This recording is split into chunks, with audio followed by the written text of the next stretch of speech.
And we're live. Check, check. Check, check. Back in the house once again. It is the effing podcast. Tonight, I believe it's just going to be me and Dub tonight doing it. We rocking it. We rocking it, Dolo. Yeah, we gonna rock it. So, definitely shout out to Budha and Kelli Jo. You know what I'm saying? And Kelly's in the comment section. Yes, she said, have a great show, guys. Appreciate it, baby. Now we're going to try our jinxed us. best. Oh, no, we're going to have a great show regardless, you know what I'm saying? We're going to catch you. We're going to do the show next Friday as well, Kel. So, just throwing it out there now. Just be prepared. Heads up. But welcome to the effing podcast. I'm your host, Branson. I am B.D.U.B. And we're just going to get into the show. We're getting ready to do our normal shout-outs. Definitely shout out my girl, Ethan Fancy. She's getting ready to do her annual Easter egg. Easter egg for 420. I believe that's getting ready to pop off. She's got something coming up. I need to be a little bit more in tune with what's going on. But definitely shout out Ethan Fancy for all your adult snacks and needs. Make sure you check her out. She has the best lemonade on the market. Yes. Lemonade on the market. And we can't forget Dank Drinks. Definitely and got to give a shout out to Dank Drinks. the local plug. Definitely got to give a shout out to the local plug. Okay, so there's an event tomorrow that we're supposed to be shouting out. It's called A Taste of Doja 420 Fest, April 20th, tomorrow. And that's going to be at the Doja Vineyard and Grounds, 89 Nash County Line Road, Castilla. Is that how you pronounce it? Castilla. Oh, it's Spanish. Yeah, it's Spanish. Castilla, North Carolina, 27816. And it's going to be from 9 a.m. And it's a festival, so it's lasting all the way to Sunday, April 21st. So they get in there to smoke at 9 a.m.? Yep, from 9 a.m. April 20th to bake for real. April 21st, 10 p.m. So it's 2 days of smoke, do what you do. Today's Indulge. the 19th. Tomorrow is 420. Before we get into 420, though, I want to do the share the love, donate blessing bag items and stuff like that. Sponsored by the Horton Girls. You can reach Alicia Horton at 919-520-8988 or Tanisha Horton at 919-798-7220. All donations are welcome. Like I say, it's a donate blessing bag items, toothbrushes, toothpaste, shampoo, socks, just, whatever needs, sanitary napkins for women, stuff like that, things that, some people might not be able to afford. So we're going to definitely look out for that special cause. They'll be putting up boxes at designated locations, and I'll have the locations for y'all on the next show. But definitely, like I said, share the love, donate, blessing bag. Bless a bag. And like I said, to reach the Horton sisters, you can reach Alicia at 919-520-8988 and Tanisha Horton at 919-798-7220. Yes. So after all the shout outs, make sure we got everybody shout out Alpha Dogs. Go get them dogs. Go get them dogs. Go get them dogs. And they are delicious. 420s tomorrow. Boo. Everybody, I don't even think you make a big deal out of it anymore. Like, it's 420 is for people who don't smoke. It's just a day, but tomorrow is 420 for the people who didn't know, and 420 signifies the day to get high and stuff like that. For people that don't do it daily. For people who don't do it, that's the. For anybody else who does get high every day, it's just Saturday. That's all it is. And you were going to do the same thing on Saturday that you were going to do on 420. And just a reminder, because I don't think we celebrate it, but it's not legal. No, it isn't. Not in North Carolina. Here, it's not legal. So be mindful. This isn't police be watching and shit. This isn't out west and stuff where they could just smoke freely walking down the street and stuff like that. You can do that in Maryland. Shout out Maryland. Yeah. Shout out Maryland. You I'll cannot be do home that in Raleigh. puffing L's without a care in the world, man. You cannot do that in Raleigh. No, you can puff L's without a care in the world. You just hope the police don't walk up on you. Because that's going to be the care in the world. There was not a care in the world in the parking lot apparently, because it smelled wonderful when I was walking through. But like, since we're discussing this, is it about time that they just legalize weed? Like, they might as well get that tax money. This is the weirdest thing ever. Like, it's legal in certain places, it's illegal in other places, but everybody's smoking. Yeah, I'm upset. I can't even get legal weed in Maryland anymore because my Maryland driver's license expired, and I got a North Carolina driver's license, so I can no longer go to a dispensary in Maryland. But that's why I'm like, and then like you're saying, like, what about the state economy? Like, you're not trying to boost it any, like, get some education so niggas will stop slapping teachers. Instead of going to weed, we wanted to do sports gambling. Yeah. And sports gambling is good. Don't get me wrong, because everybody's excited about it. I see everybody damn near play. Sports gambling ain't good to one motherfucker. I can tell you that. It's not good to you. No, it's not good to a nigga. Your boy. I don't fuck with it. As much as I want to. I don't gamble. I want something I'm kind of going to be sure on. Sports gambling is definitely iffy, and sometimes, which we'll get into in a little bit, sometimes it's just too weird. Like, it's just too janky. I don't gamble because I don't control the outcome. Yeah, like, that's why you I have don't. No say so what happens. You're just sitting there. Maybe that's the thrill of it. That is the thrill. I mean, I'll bet on a video game I'm playing. And you can win good money off of it. Yeah. But you lose more than you win. Exactly. You lose a lot more than you win. Yeah. And I guess since we're talking about sports gambling, we can start with your boy. Like, if we're going to start there, let's go ahead and start with Jontay Porter, Michael Porter Jr.'s brother. Is that who he is for real? Yeah, that's his brother. Wow. So your brother's on a championship run with the Nuggets, and you want to be a distraction. Wow. With your Toronto Raptors team, who never's going to sniff the playoffs this year. Wow.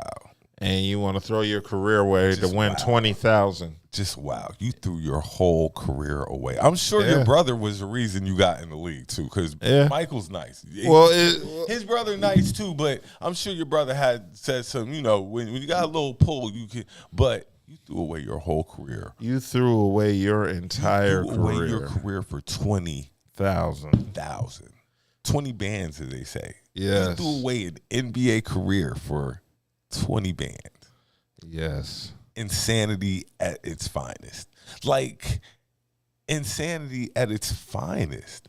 But that's the thing with sports gambling. That's why I kind of think it might be a little janky at times, like inside information, stuff like that. Like, maybe he don't want to make 5 threes tonight, but he hits 6 every night. The night he only wants to take 2. Mm-hmm. You see what I'm saying? Just sports gambling me is janky, but to throw away your career on sports gambling, is just.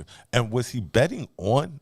Okay, so for those that aren't aware, it's Toronto Raptors' Jontay Porter, Michael Porter Jr.'s brother, was banned from the league after an investigation revealed he disclosed confidential information to bettors, limited his participation in at least one NBA game while he was with the Raptors, and he also bet on NBA games while playing in the G League.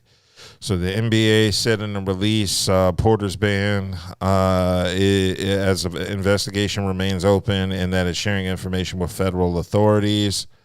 So that's where it stands at the moment. They launched an investigation into Porter into late March after sportsbooks noticed the irregular betting on the over and under on the Reserve Center statistics in 2 Raptors games. In both games, Porter exited after playing only a few minutes. This is my question to you. You think this is the first time he did it, or was he doing this back in college? He was doing it back in college. I mean, if you're at a level where you're winning 20,000 and throwing you're away, comfortable doing something like this, like you've been doing this. Yeah, you've been doing this a long time. This is the first time he was caught. Sure, I'm not. And these are all like just allegedly to me. It sounds like he been doing this. Yeah, he been doing this, and it's a big thing in college. So I'm really kind of led to believe like he been doing this. Yeah, so it says Porter placed at least 13 bets on NBA games using an associate's online betting accounts. The bets range from $15 to $22,000, totaling $54,094. So the NBA said the total payouts from the bets were $76,059 with net winnings of $21,965. So that's how much he won throwing away his $2.1 million contract. Out of all those numbers you rattled off, not one of those I'm sure equals the amount of what you get paid for one NBA game. Well, I don't know about one. I would say, like, you think he was making the minimum? He was making, I think, 2.1 or something like that a year. Well, I mean, when you're risking $2.1 million for $20,000, you have a gambling problem. Yeah, a serious gambling problem, and now you're the black sheep of the family. Yeah, yeah. You're the black sheep of the family. Thanksgivings are going to be awkward as fuck. They're going to be really awkward. They're going to be looking at Michael, like you say, who might be hoisting up another ring at the end of this playoff run, and then they'll be looking at Jatavius, and shaking their head. Yes. Wondering what the fuck you were thinking. You know, it would be even worse. I was thinking about it earlier. What if Bronny gets in the league and he does not get on the same team as LeBron? Nah, that's not going to happen. It's not going to happen. It could possibly happen. LeBron has said, and to me, he's a man of his word. Yeah. He has said wherever Bronny goes, he's going. So, but I think the Lakers are going to take Bronny anyway. So I don't think it's really going to be too much. I don't think they're going to take him first round. Hell no. But I think they're going to wind up taking Bronny one way or another just to keep LeBron around. But are we done with the Jontavius thing? Because I want to throw something at you real quick. Go for it. Okay, since we're talking about LeBron, do you think it's right that he retires in Cleveland? He could. That I've been thinking on that. I heard that. I've been listening to different things, and that was a topic thrown out. And I was just like, LeBron retiring in Cleveland would be what's up. I really believe like that. Sounds nice. It's a storybook ending. I don't know if it's going to happen. I don't know if it's going to happen, but I would want to see LeBron retire in Cleveland. All the cities he's played in and stuff like that, it would be dope for his final destination to be where he started at. Trade Donovan Mitchell for LeBron James and Bronny when they pick him up. I'm just saying, like, hey, get him back to Cleveland. I wouldn't get rid of Donovan. What's so bad about Donovan Mitchell? He's not bad, but they're going to have to find somebody to replace LeBron eventually, and he's the only one on the Cavs I could think that the Lakers would even remotely entertain trading LeBron for. They ain't got nobody. I thought LeBron, isn't his contract done at the end of this year? Mm-hmm. So then he'll just go wherever, whoever drafts Bronny. We're going to wait and see. It's a 2-for-1. It is a 2-for-1. That's why if you're an up-and-coming team, I would definitely draft Bronny. If you're an up-and-coming team, like, say, like, you just barely made it into the playoffs, like, okay, who's in the playoffs? We can do playoffs now, and then we'll get to the next topic. So, the Magic. If I was the Magic, I'd sign Bronny. If that's going to bring me LeBron, I'm signing Bronny. Let me think of another team. Any team that signs him is getting LeBron. Yeah, any team. The Wizards. Any team. Just think about it. What it could do for your franchise signing Bronny James. We ain't got shit to lose at this point. Like if you're, it's us in Detroit. If you're a team with nothing to lose, I'm drafting Bronny. Yeah, and I'm making LeBron call it like, and he can reunite with Kuzma. We'll see. Look, the Hornets. I see your face just drop. The Hornets, they'll be in the mix for this pick as well. Like Bronny, LeBron, and Melo. That would be a nice little. First of all, Bronny is not a lottery pick. He's definitely a second rounder if he gets selected at all. If he's definitely not a lot, but his name could make him a lottery pick. I tell people, like, nah, that's a throwaway. Because if you could get LeBron James, he could possibly be, his name could be a lottery pick if you get LeBron James with it. I'm just saying. If you could get LeBron James with it, Bronny name could be a lottery pick. Nah. We'll see. We will see. Because remember, there's no guarantee that LeBron is going to do what he said. LeBron also said he was entering a dunk contest, and he didn't. I mean, so he doesn't always keep his word. To me, he's a man of his word. So that's what I'm saying. So we're going to cover the NBA playoffs real quick. Yes. I'm excited now. Western Conference. We'll do the Eastern Conference because everybody seems to because nobody gives a fuck about these. Everybody seems to be bagging on the Eastern Conference because it's whack. It's not whack. Like it's just stars are injured out there. So the play might be a little down this year, but it's still going to be good. Your boy is there. Yeah, I know, and we're going to make a run. 1-8 is going to be Boston and Miami. Sweep. Boston sweeping Miami, and because Jimmy Butler ain't playing. Jimmy Butler ain't going to be playing. If you ain't got Jimmy Butler, that's a sweep. If he comes back for the series, is it? They're still winning, but Boston's still winning. Competitive? But no. Okay. Not competitive at all? They'll take one game. Okay. 2-7 match, I believe is. Let me think. Bucks, no, the Bucks are third. No, the Bucks are third. So 2-7 is going to be the Knicks and Sixers. Oh, I'm going Philly. Knicks I'm going Sixers. Philly. And Randall's not playing. Yes. Jalen Brunson, nice. Got to give Jalen Brunson. But Joel Embiid is. And we have Maxey. And we have Tobias Harris. And we have Buddy Hield. Like, I like this team. If Joel can stay healthy, I think we can beat the Knicks in 6 if they can stay healthy. Yeah. I don't think Jalen Brunson is going to be enough. Jalen Brunson can't carry that Knicks team. Brunson, DiVincenzo, and Hart. That's not enough. OG's out there too. OG's a baller.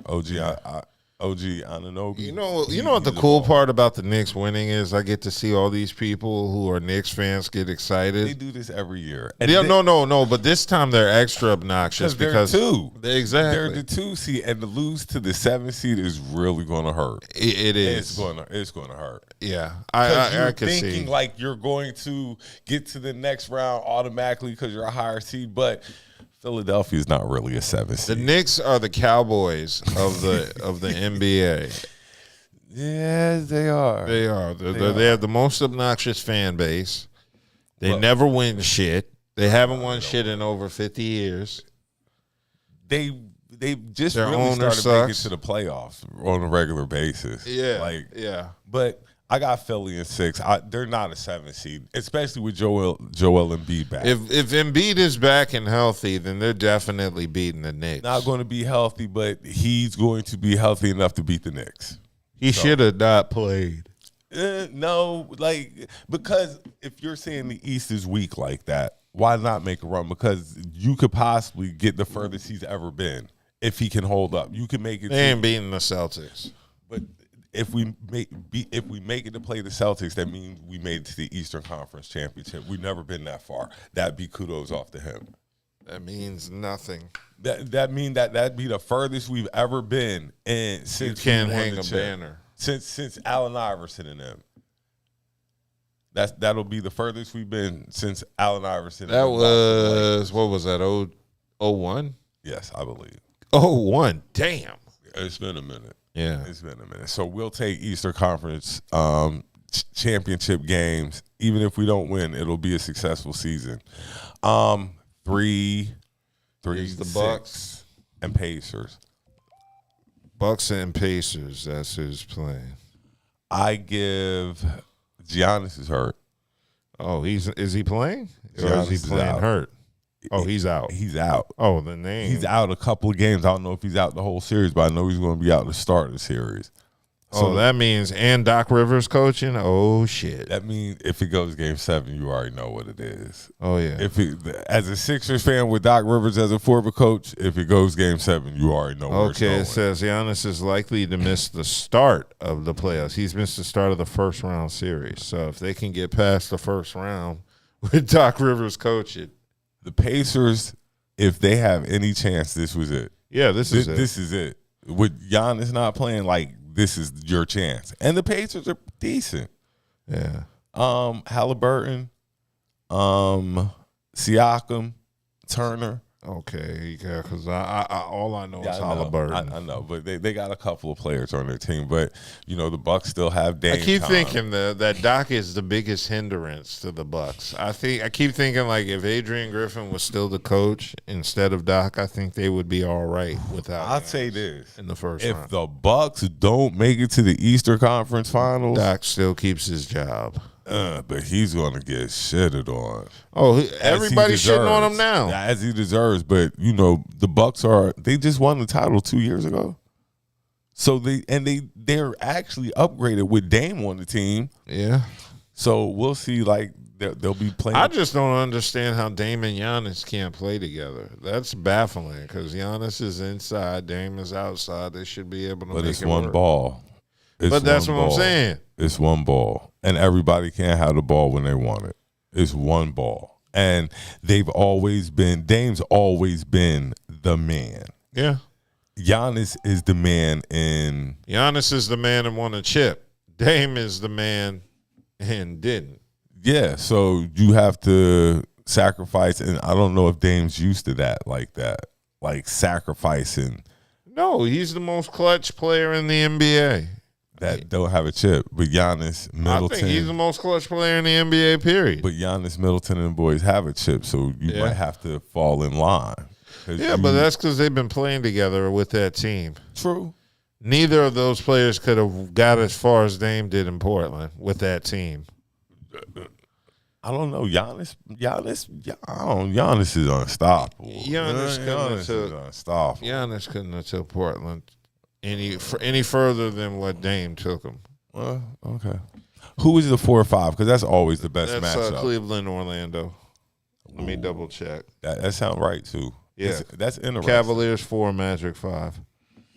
Who got? That one. It's interesting. You know who I want to see is Banchero. Yeah. I really want to see Banchero because they never put Orlando Magic games on TV like that. Cleveland putting out, and Cleveland been kind of hot. Like, that's going to be a really good series. I got pick them.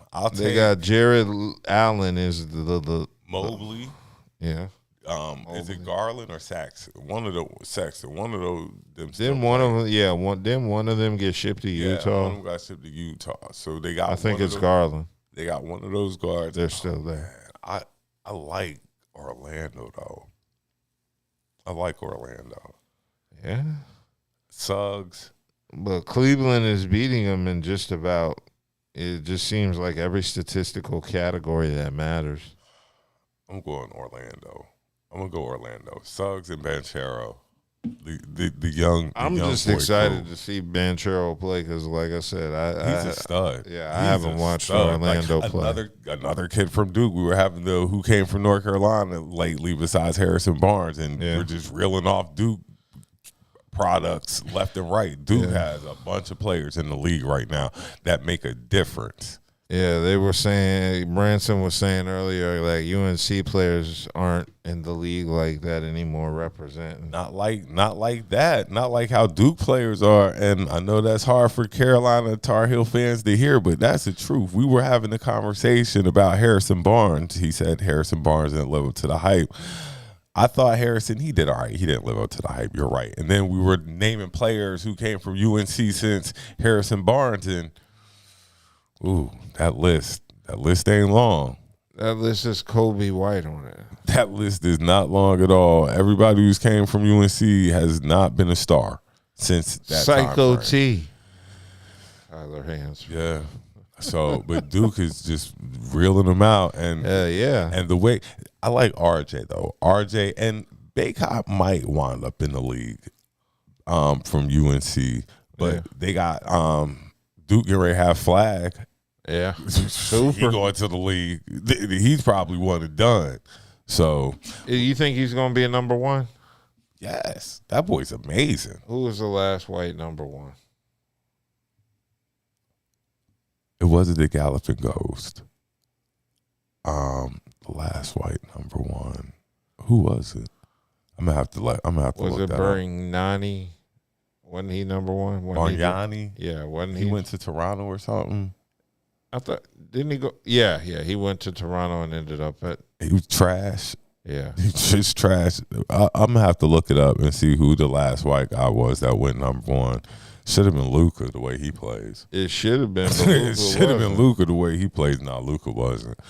All right, let's jump out. Since we're on talk about Luka, let's jump out west. And we'll start with the 1-8 out west, which is going to be OKC. And I believe the Pelicans and Kings are playing for whoever gets the honor.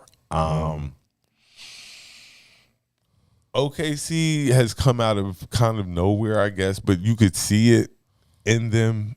Yeah. I don't know if you saw them being this good this quick. I did. But they are the number one seed this year. They got a lot of people shaky, but I don't know. This one, they could go either way. They got to prove in the playoffs that they're like that. You know, just because you're the number one seed doesn't mean you're like that. So we got to see, especially when you're a relatively new number one seed. And they're gonna be playing who's winning right now? The Pelicans or the Kings? I haven't even checked on the game. Because right now the Pelicans and Kings game is going on, and that's going to determine the 8th seed. So it looks like New Orleans is up. It's a halftime. New Orleans is up 54-45 against Sacramento. So right now, like New Orleans, yeah. But you throw Zion into the mix in the playoffs, and this will be his first playoff appearance. And if the Pelicans could hold on, they're bringing Ingram, Zion, and CJ. Ingram, Zion, and CJ. Yes, that would be a great first-round matchup. That's going to be and it could go either way. Yeah. What, against OKC? Yes. Nah. Yes. If they could play together, they wouldn't be in the last game I saw Zion play against the Lakers. Yeah. He was looking good. OKC ain't the Lakers. You're right. But if he plays, and it's time for Zion to go ahead and claim what's supposed to be his. You're supposed to be that dude. We're 3 years into it. You're supposed to be that dude. If you are, then this series here, go ahead and mark your territory and let them know who you are. He ain't going to do all that. You want to see? He got the chance. This is the perfect opportunity. He ain't going to represent. Zion stay hurt. What's wrong with Zion now? I didn't see the injury. I saw him on the sideline, though, on the bench in his street clothes, chilling. And it's got to be kind of serious if you're not playing in the playing game that decides your season. That's what I'm saying. Yeah, like it's got to be serious if he's not playing in the game-deciding season game. So if you see it, let me know. But let me think. The next series? Yes. Lakers, Nuggets. Nuggets are 2, Lakers are 7. Yeah, so I see Nuggets in 5. 5? No, 6, because AD is going to have one monster game. AD playing ball this season. I can't even front on AD. He ain't hurt. It's amazing. But the Nuggets are just a team. Like, they are Nuggets, they run like a machine. Exactly. They represent when it's time to represent, which is both a good thing but a bad thing for the Lakers. And I just don't know if AD got enough weight to really sit with Jokic. Because Jokic is what makes that machine run. Yeah, but, I mean, I think AD is still the overall better player when healthy. Yeah, both ends. Both ends of the court. That makes him a better player. But on the offensive end, because Jokic is so he does so much other stuff. Like, well, he's a playmaker. We look at AD to drop 30. I look at Jokic probably to drop 30, but I also look at him to drop 10 assists. Like, to get everybody into the game. We don't really look at AD to get people involved in the game like that. We expect you and LeBron to drop points. And everybody else just get in where they fit in. So, yeah, I see Jokic, like you said, as the playmaker. If he's making plays, they're not winning. I don't think they're winning anyway. But I think the Lakers have a puncher's chance because you do have LeBron. Yeah. So you got a puncher's chance, but they did sweep you in the season series this year. And they swept you in the playoffs last year. I'm still expecting LeBron to turn it on in the playoffs. Whatever he didn't have in the regular season is going to kick in the postseason. That's why I'm saying they definitely have a puncher's chance. Yeah. And if D'Lo plays D-Lo ball. It should be a good series, but I got the Nuggets in 6. I won't say 5. That's kind of, but 6. The Lakers aren't beating the Nuggets, I don't think. Yeah. The 3-5 series is going to have the Minnesota Timberwolves versus the Phoenix Suns. Oh, Minnesota. Really? Yeah. I would love to sit here and think. Really? That's interesting because, like, KD, Beal, and Booker. Yeah. Yeah, like. Where's the defense? But they're getting ready to drop 130 on you. They're going to hang 130. But if the shots don't go in, they're and see, my thing is this. They can only out-offense you. That might be the Timberwolves' biggest problem because offense, they have one player who is just offensively not going to give you really any points. Rudy? He's not going to really give you any points. Rudy, putbacks, rebounds. Yeah, but Well, you got Cat and Anthony Edwards who can space the floor, drive to the paint. I gotta see Minnesota beat Phoenix. I'm going with Phoenix. You know, I think KD has something to prove. He has something to prove. You beg to get to Phoenix. Mm-hmm. You beg to get to Phoenix. You had to bring Bradley Beal out there. Y'all have a team. Mm-hmm. Y'all have a team to make a decent run. I believe they should get past Minnesota, but we'll wait and see. Maybe they're like LeBron. They're gonna something to spark inside them, you know, for the playoffs. Just like KD, just like LeBron. Like we said, puncher's chance. KD gives you a puncher's chance. Yes, he definitely does. And if he comes in, he can get you 2 games. Yeah.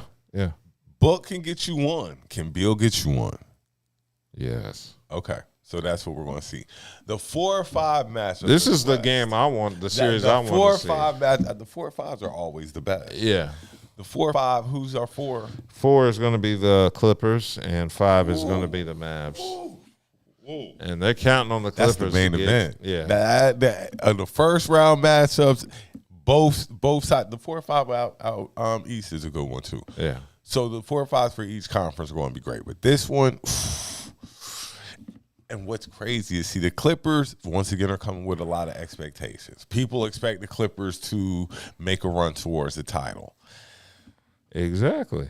But they're the Clippers. They're the Clippers. If it was any other franchise, I would feel different, but they're the Clippers. And then the other team has Kyrie and Luka. Yeah. They've learned how to play together, sort of. I don't know where else they're going to get points from. Is Tim Hardaway Jr. still out there? Yes. Okay. But who's the center? Who's the big man on that team? I don't know. I guess I'll have to figure that out. I don't play with them on 2K. Exactly. That's how you know who plays on the team. Like, if I play with them on 2K or not, I don't play with Dallas like that. You know? Okay, well, we do know there's going to be no Kawhi. He's out with knee issues. Isn't that like, that's common. The playoffs started. Oh, PJ and Daniel Gafford. Okay, Gafford. PJ Washington Jr. and Daniel Gafford. Is Kawhi out the whole playoffs? It just says knee. Is PG good enough? PG and Russ good enough? Oh, and Harden. See, Harden got a lot to prove. Yeah. Harden has a lot to prove. He damn sure does. I'm going to take the Clippers. As much as I think Dallas is a serious threat. Damn, everybody hurt on fucking Dallas. As much as I think Dallas is a threat, I'm going to go with the Clippers. They got like injured. That's 10 niggas on the injured reserve. Tim Hardaway Jr., Dante Exum, Derrick Jones Jr., P.J. Washington, Maxi Kleber. Oh, that's an L. Yeah, you don't play with Dallas either. Yeah, Daniel Gafford, Luka, Kyrie, Greg Brown, and Derek Lively. 3. They've all been on the injured reserve. Mash unit. That's another reason why I'm going with the Clippers, because all Dallas hurt. Yeah, and Clippers, they have Kawhi out, who's been out since the second. He's always hurt when the playoffs come. Yeah, you can always count on Kawhi to not show up. since he won the chip in Toronto, he's been hurt a lot playoff time. Yeah, he feels like he doesn't have to prove anything after winning that one chip because that ball clanked around the rim. That's it. Don't get me started because the way it started was Joel Embiid, him hitting the shot over Joel Embiid. I'll never forget that. Oh yeah, never forget that. Oh yeah, that was your team. That ball did that too. Never forget that. Nobody always remembers the team. You wouldn't hit that. I've never seen that shot hit in video games, let alone in a real life game. So that's how crazy that shot was. Who you got, Clippers or Mavs? I would have said the Mavs, but seeing that injury list, I got to go with the Clippers because that's too many people hurt. So, and even if they come back, they're not 100%. It's the playoffs. They got to put their body on the line. So. And the playoffs really don't start till the second round. The first round is just sparring and stuff like that. But we'll see. I think there's going to be a couple of upsets this year in the first round. Well, particularly on the West, since everybody's so close together in terms of winning percentages and talent. Yeah, I could see the top. I could see the top four in the West getting upset. No, winning it. Oh, like the 1 through 4 seeds winning. I could see Denver, OKC. I could see who else? Denver, Minnesota. OKC. Minnesota and Clippers. The Clippers. Those four advancing. Like I could see one team out of each round actually going on to win it. I got Phoenix over Minnesota, but Ant-Man is going to show out. Yeah. And, okay, let me think about that because he didn't have the greatest. They didn't make the playoffs last year, but he didn't have the greatest play-in game. That's why they didn't make the playoffs. Yeah. So I think he's going to be out to prove something, but I just don't think. I think KD's going to be on a mission too, though. Like, yes. His legacy is on the line, to me. Yeah. Because you can't get put out in the first round. Like not a healthy KD. You cannot get put the Phoenix Suns, even though they're the lower seed, to me, cannot get put out in the first round. They just cannot get put out. And they might. They might, but to me, they can't. KD, that's like they were just saying you were the best player in the world not too long ago. I don't know. Fat Joe said Kevin Durant might win the championship. You know, Fat Joe don't be lying on Kevin Durant. Fat Joe just lies. That's same why guy he who said he lied in his raps too. So, but I got Phoenix over. That's going to be my upset of the playoffs. Phoenix over. I would love to visit. think We're going to visit back. We're going to visit. You might be right. Like I wouldn't be mad if Phoenix won. Is this my stamp it upset? Let me go through the things. It's not really an upset. It's not an upset if Kevin Durant. It's an upset because they're the lower seed. Okay. I mean, my stamp it upset would be OKC and New Orleans, the Pelicans. The 8 upsets the 1. Not without Zion. He'll be back. I hope he's back to play. If he's back to play, they upset OKC, even though Chet is out there. Yeah. Rookie number 2. Yeah. All right. That is enough covering the NBA now. Let's switch gears. Wait. Oh. Blake Griffin retired. Did he live up to the hype? Sort of. He gave you explosive highlights, which is what you kind of wanted from him. But in terms of winning, no. I mean, I can't say. Now that you thinking on it, like, okay, boom. So, I can't say all the losses were his fault. No, Chris Paul could grab some of those. Yeah, Chris Paul was a reason for Chris Paul could grab some of those. I'm not going to let Blake take it all. But it's not Blake's fault. But he got to get some of it. He got to get some of it, especially those Clipper years, Chris Paul, DeAndre Jordan. Like, was it because of injuries? Yes, Chris Paul was hurt a lot, and Blake was hurt a lot. Damn sure. He was Anthony Davis before. Look, Blake was hurt so much that I remember he went to Detroit, and we thought that the boy couldn't dunk no more. Yeah. I remember that when he went to Detroit. We were like, can Blake even dunk no more anymore? That's how, hurt he was. He got a couple off. Yeah. Hall of Fame. They're going to give it to him just because it's dunk contest. The dunk contest. But the popularity. Yeah, the popularity. You know, he was You the can't Drake deny of the his NBA. popularity. Yeah. You can't, especially during that era. Yeah. Like the Clippers, Lob City was a real thing. So I think that's enough to get Blake into the Hall of Fame. Yeah, and I'm sure he's going to have an acting career of some sort after. Do you? Yeah, he has a personality. Well, Didn't he host Saturday you're true. Night Live? You're right. Or He something? does have a personality. And hold on, I'm thinking he went to Oklahoma. He was a Sooner. he was a Sooner. College used to be good back in those days. Yeah. He was there when Durant was there. Am I jumping it too far? Were they around the same time in college? Durant was at Texas. They may have been. Wasn't Blake drafted in 2009? How many years did Blake play? Blake played. I know he had played a good. I want to say 14. How many years is he into this? Okay, we're gonna pull up those statistics. How many years is my boy into this, or was into this? Okay, so it looks like his last year was with the Celtics. 14-year NBA career. Not bad. Yeah, so he was in that joint 14 years. And all he got is a slam dunk championship. I'm sure he's also Rookie of the year? Okay, he's been a 6-time NBA All-Star, 3-time All-NBA second team, 2-time All-NBA third team. He was the Rookie of the Year. 2011. He was drafted, not 09. He made All-Rookie first team 2011, Slam Dunk Contest champion 2011, National College Player, Consensus First Team All-American, NCAA Rebounding Leader, Big 12 Player of the Year. McDonald's All-American. So, yeah, his biggest claim was 6-time NBA All-Star. You said it was a slam dunk champion. Yeah. That's his biggest claim. That is. He's going to the Hall. Popularity, off popularity. I think if alone. Tracy McGrady can get in the Hall, then Blake can get into the Hall. Well, definitely, because Tracy never made it to the second round. At least Blake got to the second round and got hurt. That's what I'm saying. And fizzled out. Like, okay, then yeah, you got a good point. I feel like because Tracy McGrady got in, they got to let a lot of other people in.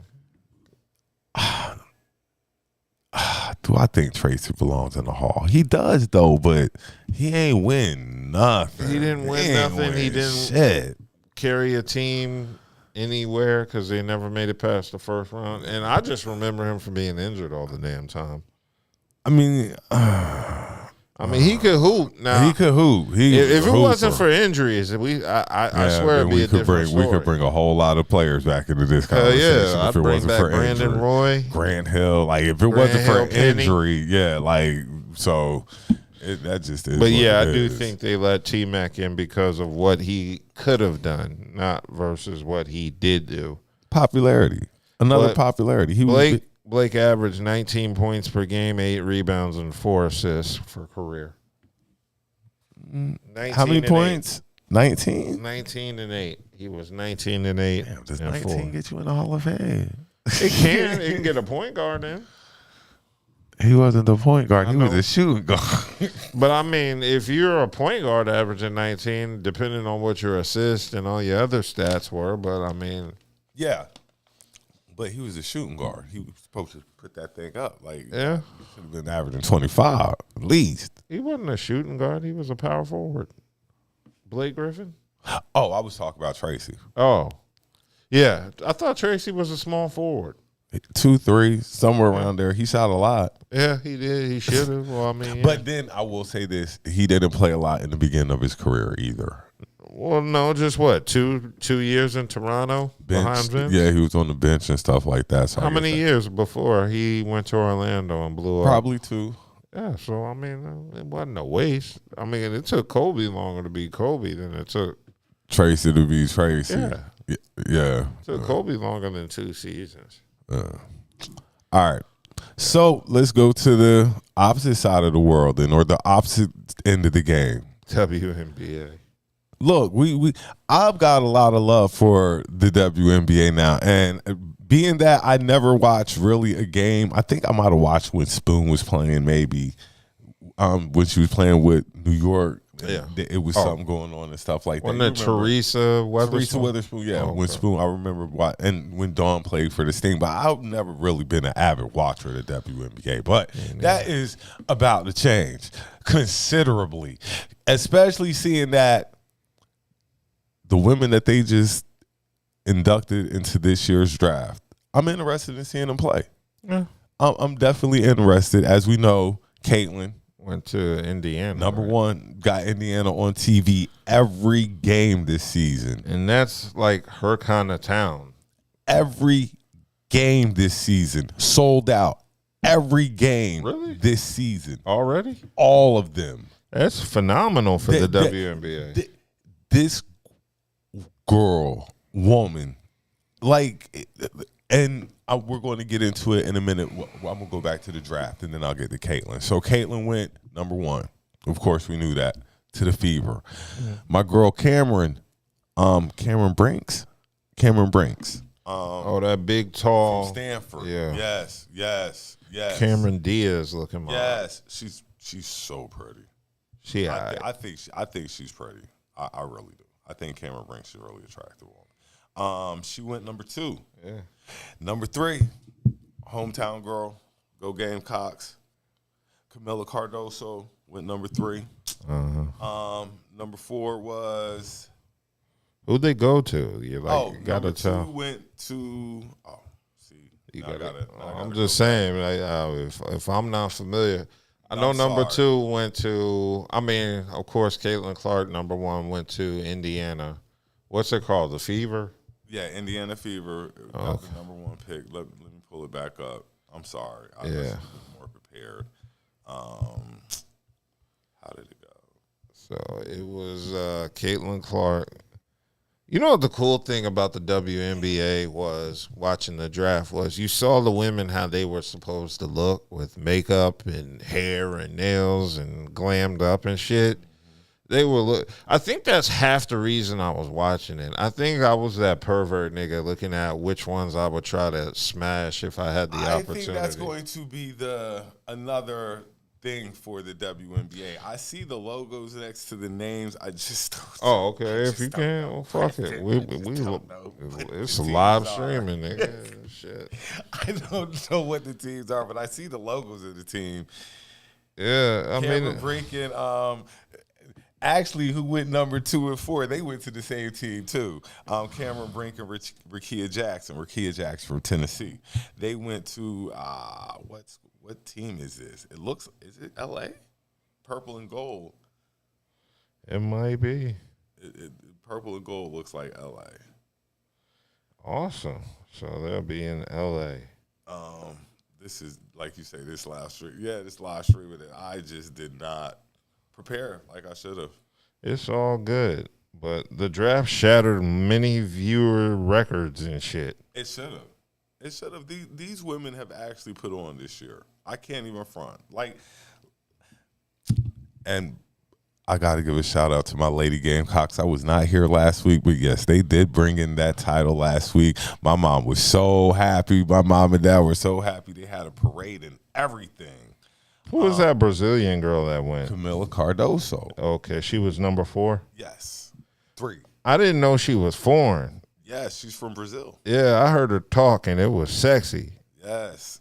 She's type fine. She's very attractive. Yeah, she's Brazilian. That kind of boosted it up. I was like, I'm not even looking at that square ass jaw. She's definitely attractive. Okay, boom, we're in the game. I'm sorry. So, Los Angeles Sparks got Cameron Brinks from Stanford. Chicago Sky drafted Camila Cardoso for South Carolina. Okay. It's a hometown girl. Congratulations, Camila. I'm your biggest fan now, and I will be a bandwagon fan for the Chicago Sky, if nobody knew. Los Angeles Sparks had the number 4 pick, and they got Rickea Jackson from Tennessee, so she'll be teaming up with Cameron Brink. Number 5, Dallas Wings. J.C. Sheldon, Ohio State. I'm not really too up on her. Washington Mystics, Aaliyah Edwards from UConn. I know. Awesome. I watched her. She's a baller. Number 7, a name that everybody knows. Yes. The Chicago Sky picked Angel Reese. So her and Camilla Cardoso going to be are on the going to same be team. Chicago Another Sky. reason why it's going to be, I'm a Chicago Sky That's fan. going to be interesting to watch. Number 8. Yes. This is, you might want to look her up. She's really pretty. The Minnesota Lynx drafted Alissa Pill from Utah. Alissa Pill. Yes. Alissa Pill from Utah. Baller. Baller. And to round out the top 10, Dallas Wings selected Carla Lett. Connecticut Sun selected Layla Lakin. They're both from France. God damn, where's her neck? New York Liberty, Marquisha Davis, and Atlanta Dream, Niadu Pouch. You said she's really pretty. I thought she pretty. You ain't think so? I mean, she ain't ugly, but goddamn, she ain't worth hyping up. Now, She built like a fucking linebacker. she a big girl. Yeah. I mean, look, they play positions in the WNBA like they do in the NBA.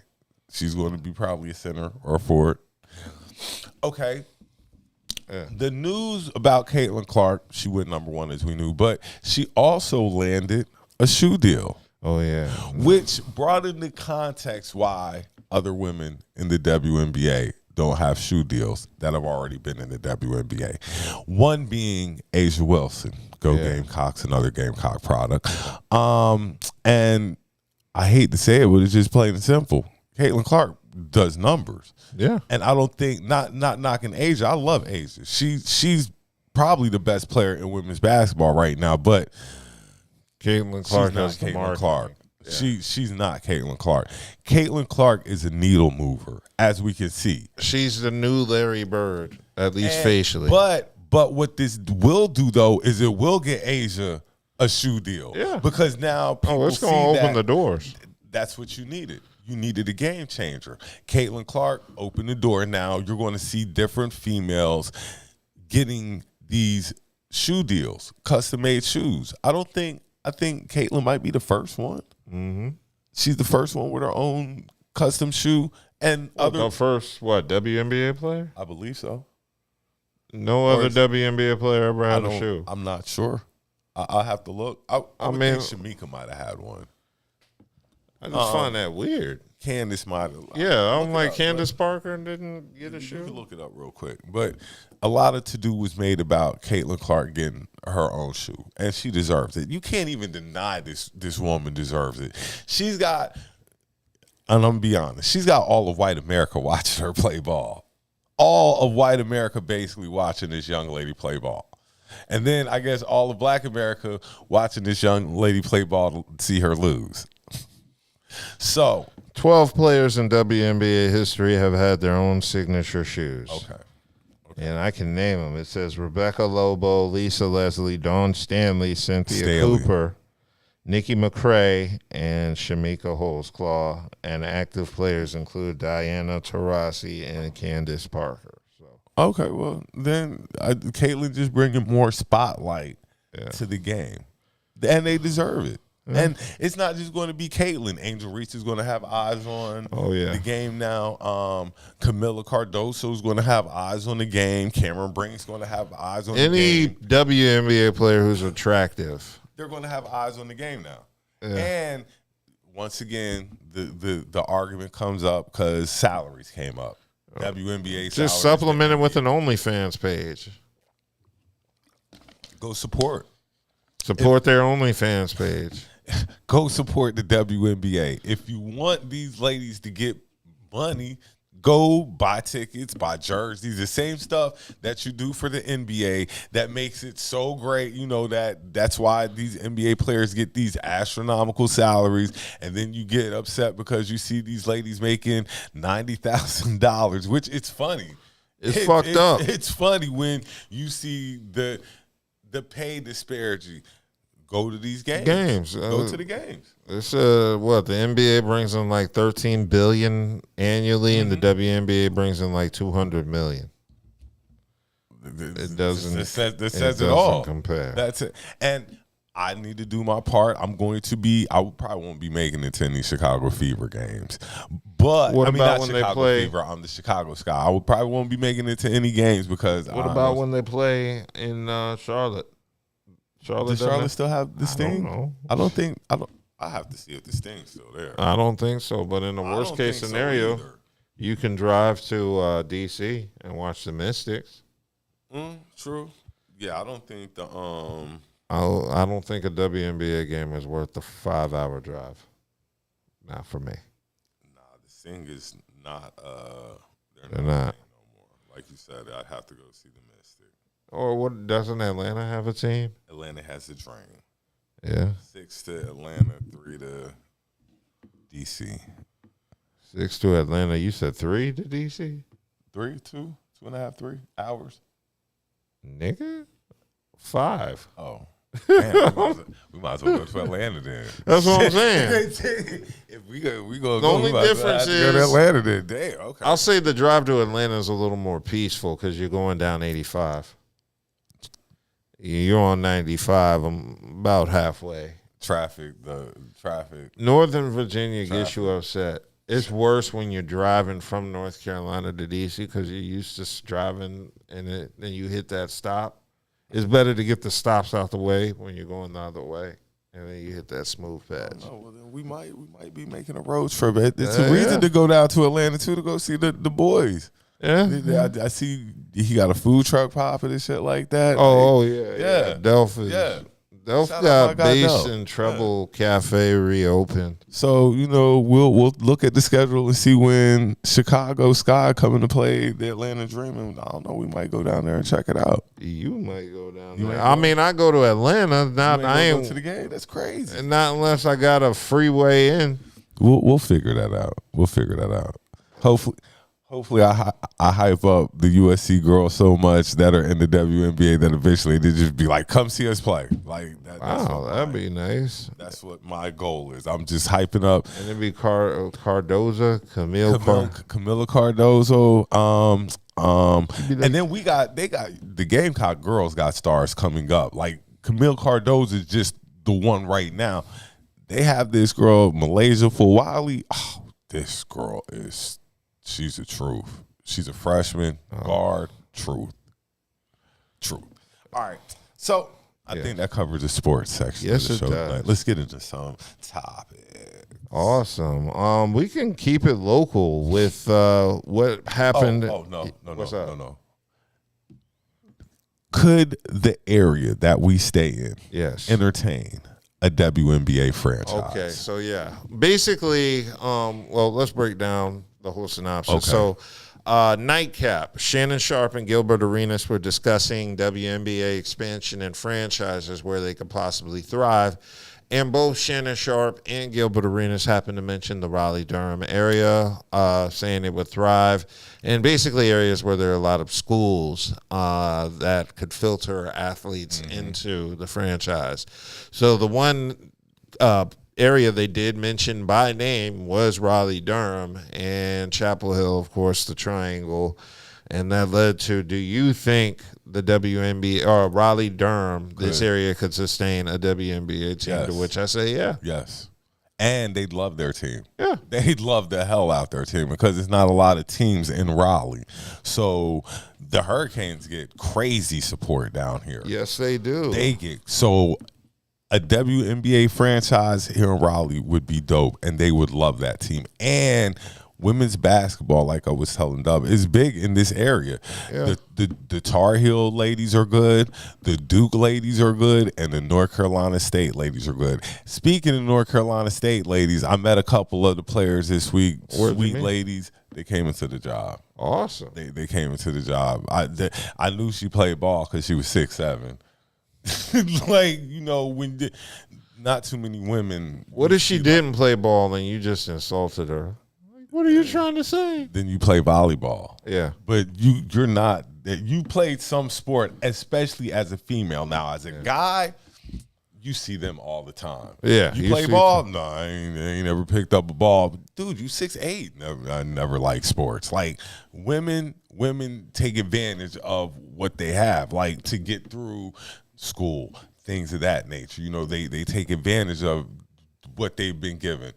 Yeah. Bro was 6'6", 6'7". Yeah. So shout out to the North Carolina And State I League. wouldn't mind that, seeing some tall girls around here. That'd be, I don't know. Tall girls don't bother me because I'm 6'2". So she was tall, pretty, thick.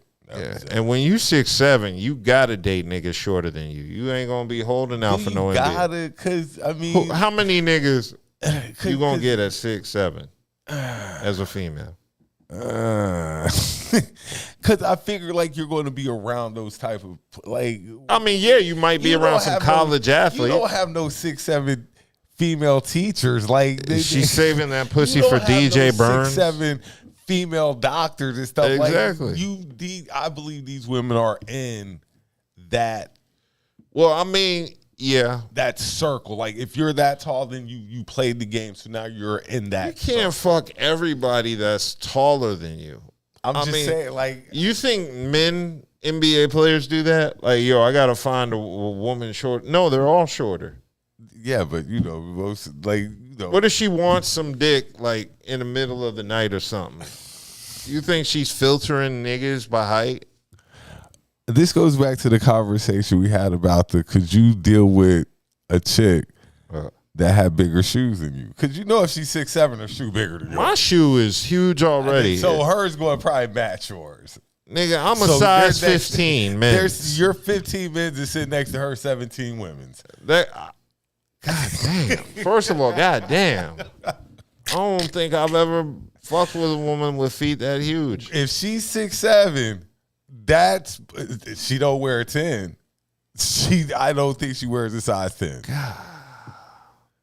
I know Angel Reese probably wears size 12, 14. Yeah, I mean, like yeah. These are tall women. So, but I'm just like, as a guy, and you go to the door and your Jordans are standing there and her Jordans are there and her Jordans are bigger than yours. Like, yeah.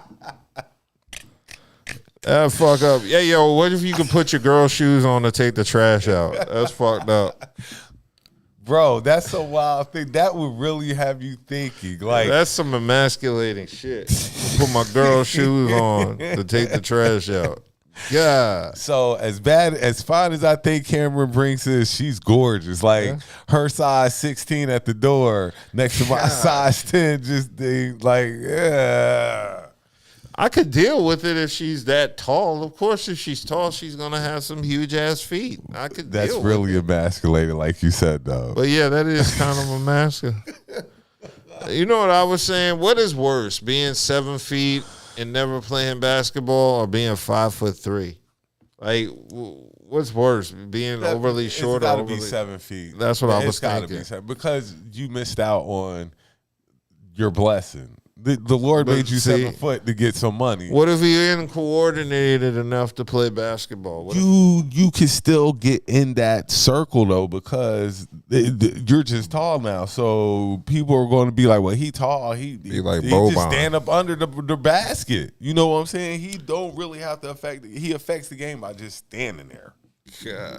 All right, let's get on to some topics. Okay. 16. God, that will scare the shit out of me. And then she want a foot massage too. Like, baby, her rub my feet. Her slides at the door, and you're just like, there's just no way. There's just no way. And they're really big on your foot.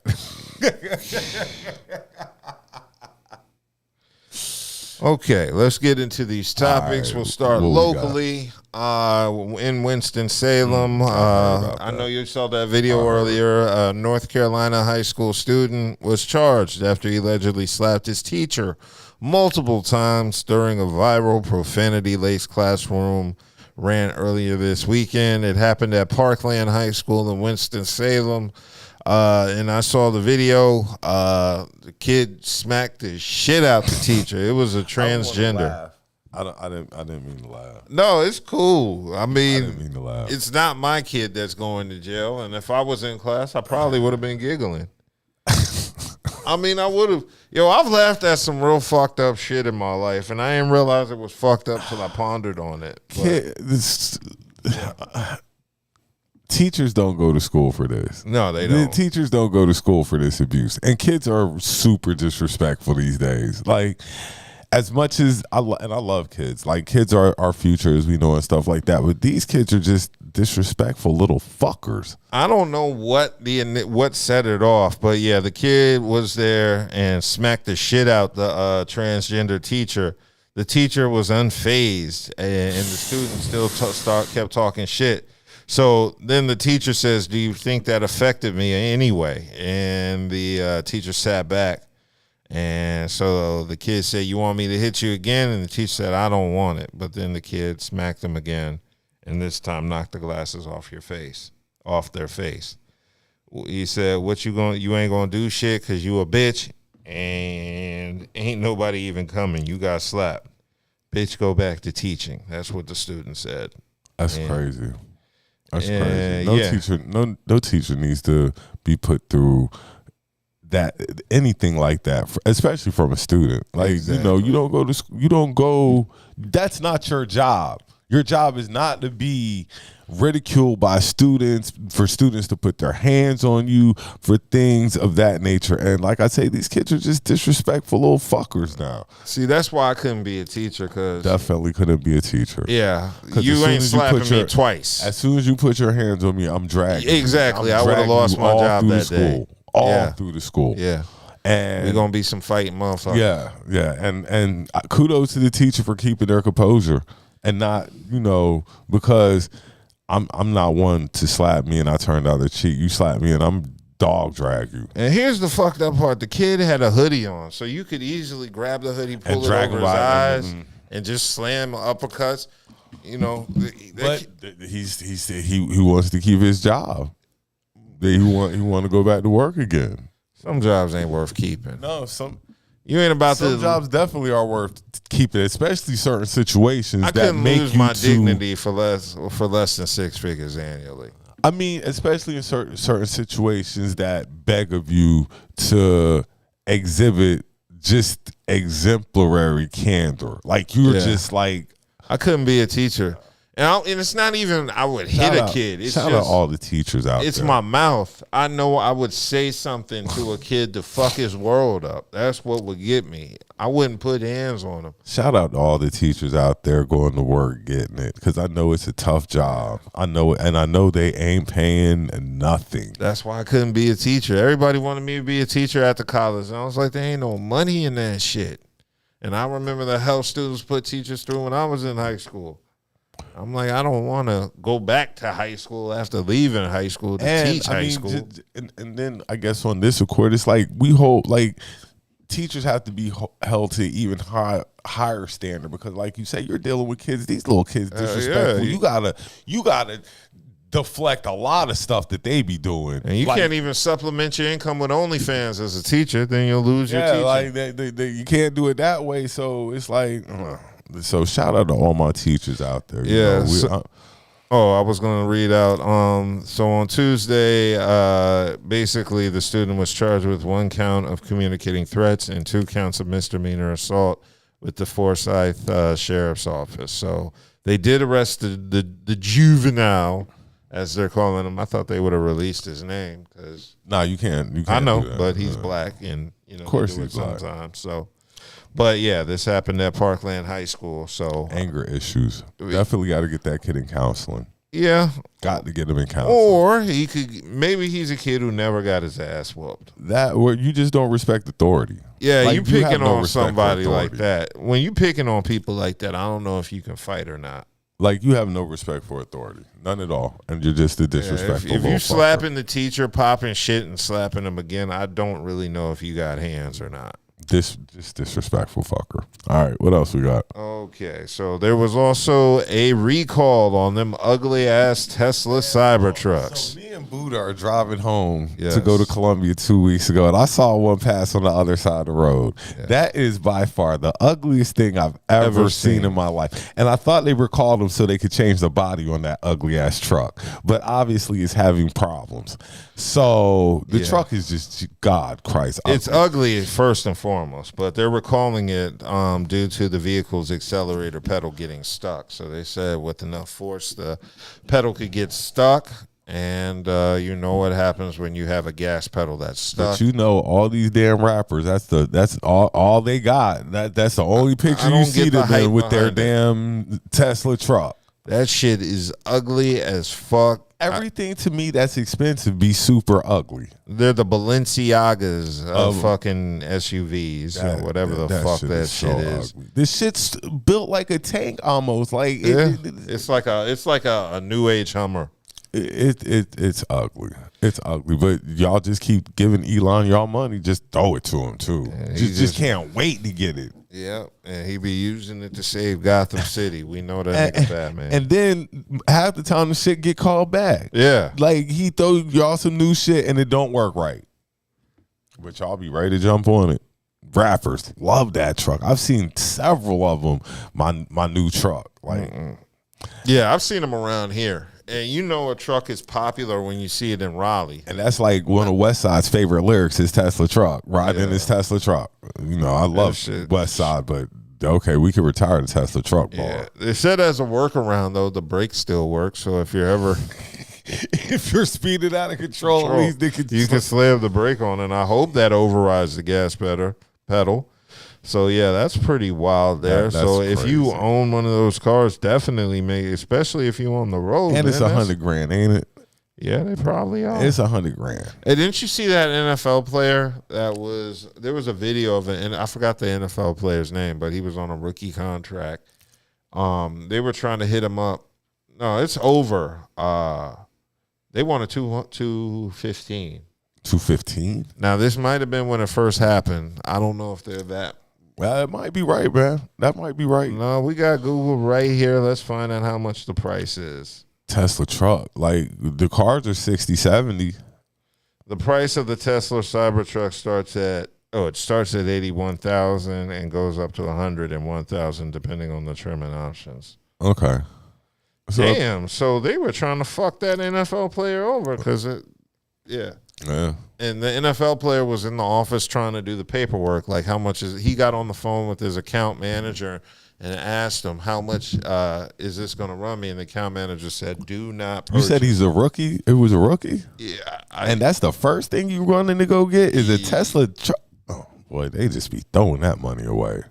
It was a big deal on the internet. See, now I got to pull up the video. As quick as they get it, they give it right back. Yeah, Jair Brown. Yeah, NFL player buying a Tesla Cybertruck for $100K. Okay, so yeah. So they were trying to sell the Cybertruck to this nigga at $215, and then he called his account manager and his account manager said, don't do it. And so he told the dealership guy, I'm not going to do it. The dealership guy said, well, how about $200? He doesn't have a Google. He couldn't have Googled it. It's only $101,000. Yeah, it said it was his financial advisor. So yeah, I remember that. I don't even know. Jair Brown. Jair.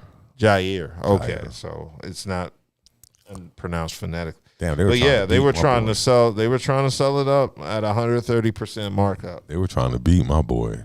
Yo, that's fucking foul as fuck, man. I would never go back to that dealership again. Nah, all ties are cut with that place. Okay, it said Brown is 24 and currently signed to a 4-year contract with the 49ers worth $5.3 million and received a signing bonus of $924,000 for that contract. Not bad. Yeah, but that's not you get worth money.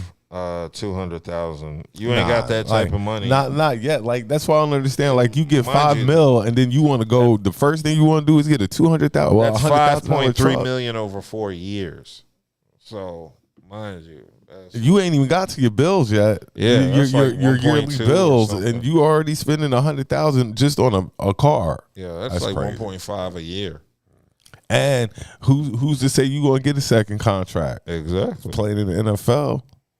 Yeah, so, anyway, that Cybertruck was getting recalled. But if you own one, you already lost anyway for spending your money on that ugly-ass piece of shit and supporting that racist mug, Elon Musk. That shit's so ugly. Yeah, but in other news, your boy Trump He was in court today. Was it day one or something? Day one of this fucking clown show. Yeah, no, it's day. Okay, today was day 4. It started this week of Trump's hush money trial. After they kicked jurors off, and they had to find jurors first of all. That took forever because how are you gonna find somebody who's never heard of this guy? First of all, yeah, that like everybody's biased. This. Okay, go ahead, Dub. I'm sorry. No, I had a moment. I just, it's stupid. Yeah, it's stupid. It started this week. Today, Friday, was the 4th day. Alternative jurors were selected before the court to discuss the scope of prosecutions, cross-examination, to discuss the scope of the prosecution's cross-examination if Trump decides to testify. Trump later told reporters he will take the stand. So Trump will be testifying on behalf, I guess, of himself. Oh Lord, that's must see TV. Yeah, that's gonna be must see TV right there. But the wildest shit happened today outside the courtroom. A man set himself on fire outside the courthouse. Let the circus begin. This afternoon, this Friday afternoon, just before the trial took a break for lunch. And it looks like the man was identified as Maxwell Azzarello of St. Augustine, Florida, who was in the designated protest area. Did you see that video of the man setting himself on fire? I saw the lady was reporting on it. She's like the guys. I saw that on Twitter. I'm like, these dudes out here is crazy. Set yourself on fire. Did they say why? I mean, I'm sure he was probably a Trump supporter if he's setting himself on fire willingly in front of the courthouse. The clown, the circus is in town for real in New York. Yeah, boy, I saw that fire. I said, that nigga lighting himself on fire over Trump? Trump wouldn't even fucking singe his finger with a lighter for you. Jim Jones wish he had the followers Trump had. Yes. Like Jim Jones. Trump don't need Kool-Aid either. Jim Jones wish he had the followers that Trump has. Trump has some. He has some followers. Yo, it's amazing. The niggas setting themselves on fire. I bet he didn't buy no gold sneakers, though. But the man set himself on fire. That's crazy, man. Don't harm yourself to avenge Trump. That's not worth it. But that was a very interesting thing. And more importantly, inside the court, it's been very, very stinky. There have been eyewitness accounts of Donald Trump, and he's been out here busting ass in the courtroom, letting off farts plenty. At the courtroom, there have been eyewitness accounts that say Donald Trump has just basically been farting throughout the duration of the trial. They would say Donald entertaining Trump, himself. It's very stinky around him. Trump's lawyers are repulsed by the scent and the smell, as observed by Ben, who is this? Meislis, co-founder and owner of Los Angeles Magazine. So basically, they're saying Trump has just been busting ass in the courtroom. Trying to funk him out of there. Trying to funk everything up, make it stinky for everybody. Hey, if that's the defense, look, if that's his defense, go with it. You know, I'm sorry. I've seen Trump's diet. That nigga eat all that McDonald's and all. You know, them farts stink, boy. That's the McDonald farts. Oh, God. Them fast food. Oh, God. I feel bad for you. Didn't go to law school to be smelling that shit all day. Literally. The shit all day. It's a show. Like, And I'm sorry. You can't be farting like that without shitting yourself if it's that much. If you farting that much, you got to shit. And you could take a recess and go to the bathroom and handle that. But I guarantee you that nigga got a diaper on. That's why he be farting like that. That nigga be shitting, stinking up the courtroom. And something's going to happen to where can they burn an incense? In the courtroom? They can burn an incense in the courtroom if it's that bad. I mean, just Trump is always up to something. He's always doing something. Like this case is this one where he would possibly go to the prison? Is this one of those cases? Can he? I don't know. Because it was political funds. Because it's in regards to the hush money that he gave Stormy Daniels. So I'm pretty sure there's some jailable offenses there, and even if there aren't, there's plenty of other charges from other cases that can send him to prison. So it's hard to keep up with everything that the former president of the United States has going on legally. Yeah, but we do know he farts a lot and he's disgusting. So that without even that's fucked up. How you gonna vote for a man you can't stand in the same room with? I don't know what people's fascinate. Like, people swear like Trump is just being treated so wrong and just unjust, and I just don't understand what people's fascination is with Trump like that. Like, they like him because he's brash and racist, and he's a representation of everything they aren't. When they want to be, and I want to like him. Like, I kind of want to, at least like him a little bit, but he never gives you a reason to like him. He always gives you reasons to dislike him, from the way he talks to the things he does, what he says. And it's always, I can't rock with your boy. Yeah, I can never fuck with Trump. I can't rock with your boy. I will say he's comedy. I mean, you'll always get a quotable out of him that's going to make you laugh. I mean, that's about it. I will say he's a funny guy, not intentionally, but that's not enough to like qualify me for your support or get my vote out of me. But I'll say he's funny at times. Lord Jesus, hurry up and get this election over with so we can get to the next one. Man, Biden saw that nigga on fire and ordered a milkshake thinking he was at cookout. Yeah. Biden and Trump. Yeah. Boy, this I'm so ready for this election to get over before it even begins. Please hurry up and get this thing over. You just want to get these 4 years out the way so we can get to a series. As quick as possible. It's like W's second term. Like, just get these. I don't care who is the president of these next 4 years. Just get don't fuck up the country enough that I can't prosper. Just get them out the way. Yeah. Okay, but in other news, let's get into the entertainment world. Future and Metro Boomin announced their "We Still Don't Trust You" what's it called? We Trust You tour. We still don't trust you. Is that it, or is it? We don't trust you, and we still don't trust you. Yeah, those are the albums. And they are not making any stops in North Carolina or Florida.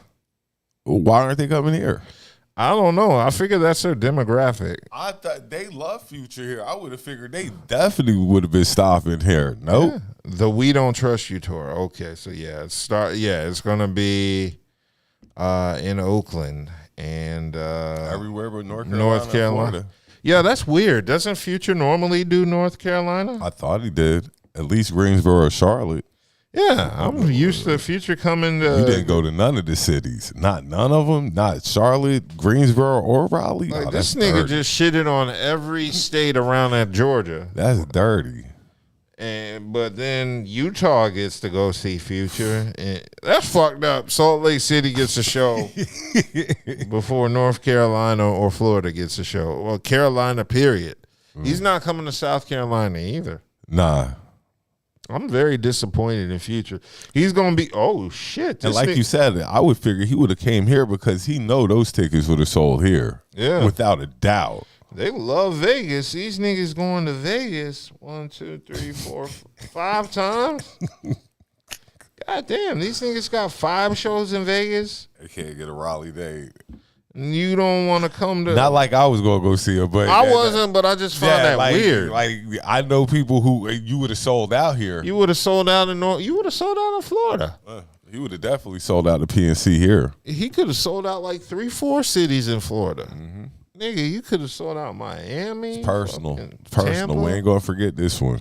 Yeah, that's some fuck shit. We ain't going to forget this one. Yeah, and that's why niggas... you saw Twitter was upset. Twitter was pissed. We don't trust you. We ain't forgetting. That's what we doing. We still ain't forgetting. Niggas got so mad at Future, they automatically sided with Drake. It's while we're on entertainment. Yes. Is Rick Ross doing too fucking much? He is, but that's Rick Ross. Is he really you want to call him BBL Drizzy. Cool. If that's what you want to do, you want to call another man BBL Drizzy. But looking at you, you've had a little surgery, cosmetics done yourself. Who, Rick Ross? Yeah. Oh, them teeth ain't. Oh, like teeth don't count. Does it? Everybody's teeth were really fucked How up. do you slim down like that? Ozempic? No. I'm just. I don't know. Look, like I just think he's doing the most right now. No, I like, think he's overdoing it. He's doing entirely too But much. I think he's taking a page from 50 and how he defeated 50. You got your shot at Drake, you know what I'm saying? But now you kind of looking a little corny now. Like, to me, like, that's just how I'm seeing it. No, I mean, there are a lot of people who think Rick Ross is corny, particularly going at Birdman, mentioning Birdman. About the mansion and stuff like that. Like, your man Birdman's house. You doing too much to me. Like, you got your shot at Drake, you know, the beat was dope. The beat was phenomenal. And, you know, hey, I guess it was a good one. We're still waiting on Kendrick. Yeah, that AI. Yeah, that was AI that had everybody going. Yeah, we're still waiting on Kendrick. And it better be nuclear because people, I wasn't here last week to talk about it, but I'm going to just take a second on it. Drake's record I thought it was dope. Yeah. I thought it was dope. He covered a lot of topics. And the one thing I always say about rappers, when Nas went at Hove, he was just going at Hove. It was just, you know, one song dedicated to Hove. While Hove did a song dedicated to what, 6 niggas? Yeah. In this same situation, everybody is doing a song specifically for Drake. Nobody's really taking shots at anybody else but Drake. While Drake has made a song for everybody, 6, 7 niggas. Drake went at everybody. Like, you know, so to me, Drake has one up because shit, he's fighting everybody off right now. So to me, and I thought the song was dope. It wasn't the greatest diss song ever, but I thought it was dope. I did think it was dope. What, Drake shit? Yeah, it got really released officially today on streaming platforms, and it's called Push Up. I forgot what it was called before. He's got my boy shoe size up there. Yeah, size 7. Drake is out of control sometimes. The 6 got funny, man. Hey, did you see Rick Ross's cover for Drake's disc? That shit had me dying laughing. See, I think that's kind of corny too. Like the white boy did. Like I don't know. White boy. I think I expect more from Rick Ross. I don't know. Like maybe I'm wrong. Like Rick Ross was always childish like this. I don't know. Like people like he called him white boy and stuff like that. I'm like, okay, like if that's what we're running with now and stuff like that, that's cool. Like I didn't think it was that great of a diss, but that beat was amazing. Yeah, that beat was phenomenal. Sick. Okay, so in other news, your boy, one of your favorite rappers, NBA YoungBoy, was arrested in Utah today was arrested this week on weapons and drug charges. And he was already on house arrest? Yes. Yeah, so he was arrested in Utah on 6 charges, including possession of a dangerous weapon by a restricted person and for a pattern of unlawful activity, which are both Class 2C felonies. And he's only 24 and was taken into custody at the sheriff's office in Cache County, Utah. Are they setting him up for the RICO? Obviously, according to police records, no bail was set. They are setting him up for the RICO. All he had to do was sit at home and make that trash ass music that people love so much. That's all he had to do. That's all he had to do. But somehow he managed to figure out a way to catch how many charges? 6. 6 charges, felony charges. What is it? Graveyard Digger Mountain, something like that up in Utah where he's at. And I don't understand these young boys. So he also has some lesser charges, including procuring or attempting to procure prescription drugs, identity fraud, forgery, and possession of other controlled substances. So he, as mentioned before, he was serving a house arrest after a pair of arrests. No bail, right there. Yeah, that's really rare. During a 2020 music video shoot, he was indicted March 2021 after he was caught possessing 2 guns, as 16 people were arrested on drug and weapons charges while filming a music video in an abandoned lot. He's still awaiting trial on those gun charges, so he's still got his charges are just stacking up, is what you're saying. Pretty much. This boy, all that money he done made, yes, he get ready to give all of it back, and he probably get ready to go do some time. He just gonna be a young boy broke, broke again. Never broke again. Now he's just broke again, young boy. Just be a young boy. Yeah. Just give all that money back you got. All you had to do was sit in the house and make that garbage ass music you make, and you would have been good. Now you got 12 for 13 charges, and they ready to take all your money from you. They've been itching. Yeah, and it gets worse and worse for NBA young boy, and it gets worse and worse for Diddy. So Shine did an interview this week, said he was just the fall guy in the 1999 nightclub shooting in New York with Diddy, where somebody got shot in the face. So now Shine did an interview, not sounding like the Shine we remember. He has a fucking accent now.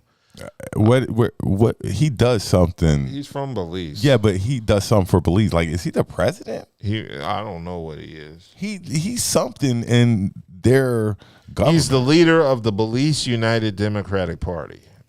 Yeah, he's something in the government. No, that's what he is. He is now the leader of the Belize United Democratic Party. So he's a politician of some sort, and you knew that because he beat felony charges. So of course, all that was left was to be political.